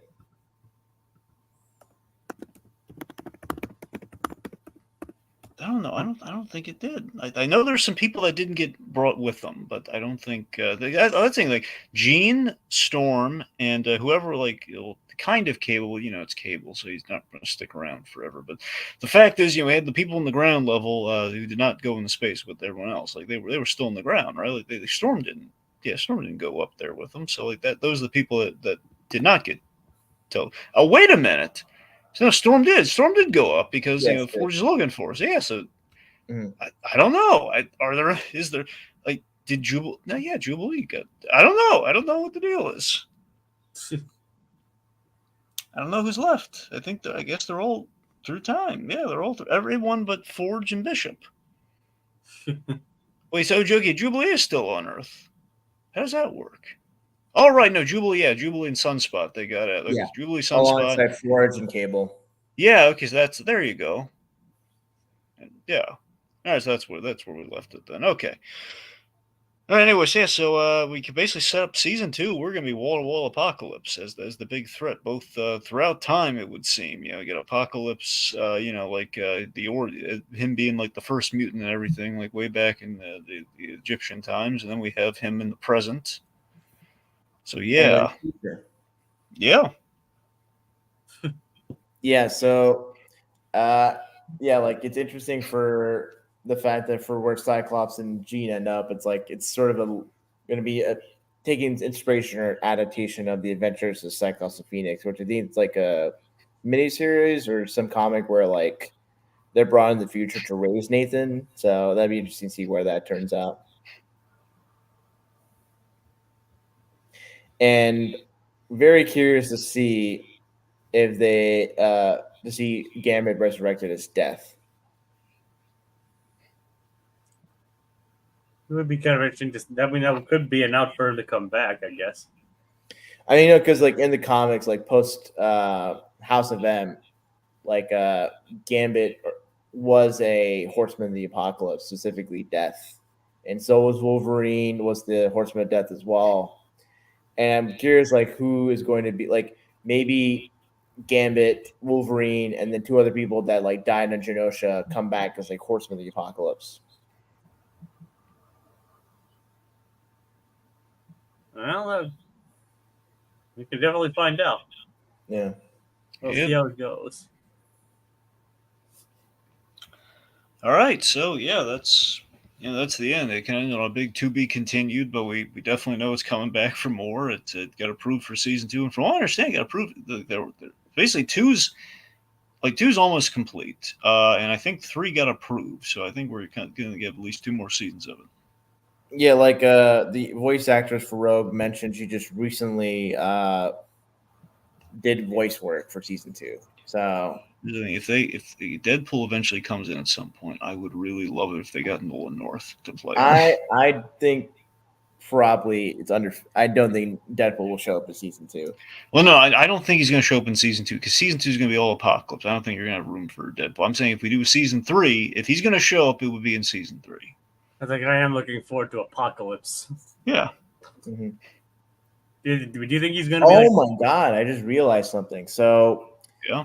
like Bo DeMeo had like these episodes that like were basically here's like these episodes that tease up that to watch in preparation for the finale. And so there was the season 1 finale, which is the final decision, where it's like the Master Mold's like, we're going to replace all the human leaders with Sentinel brains or whatever. And then there's the 2-parter Asteroid M that definitely plays a part. Then there's the 2-parter time travel episode where like Trevor Fitzroy assassinates Xavier and Bishop gets like a time to split like a Wolverine and Storm from Ultimate Future to come in and establish points of time and history and all that stuff. And I just realized the ending of that 2-parter of Asteroid M, Fabian Cortez is like found and Apocalypse comes out to see like Apocalypse saved Fabian Cortez's life. It's like, Apocalypse is not going to show up, and it's like, so it does show up, and he's kind of basically the big bad for season 2.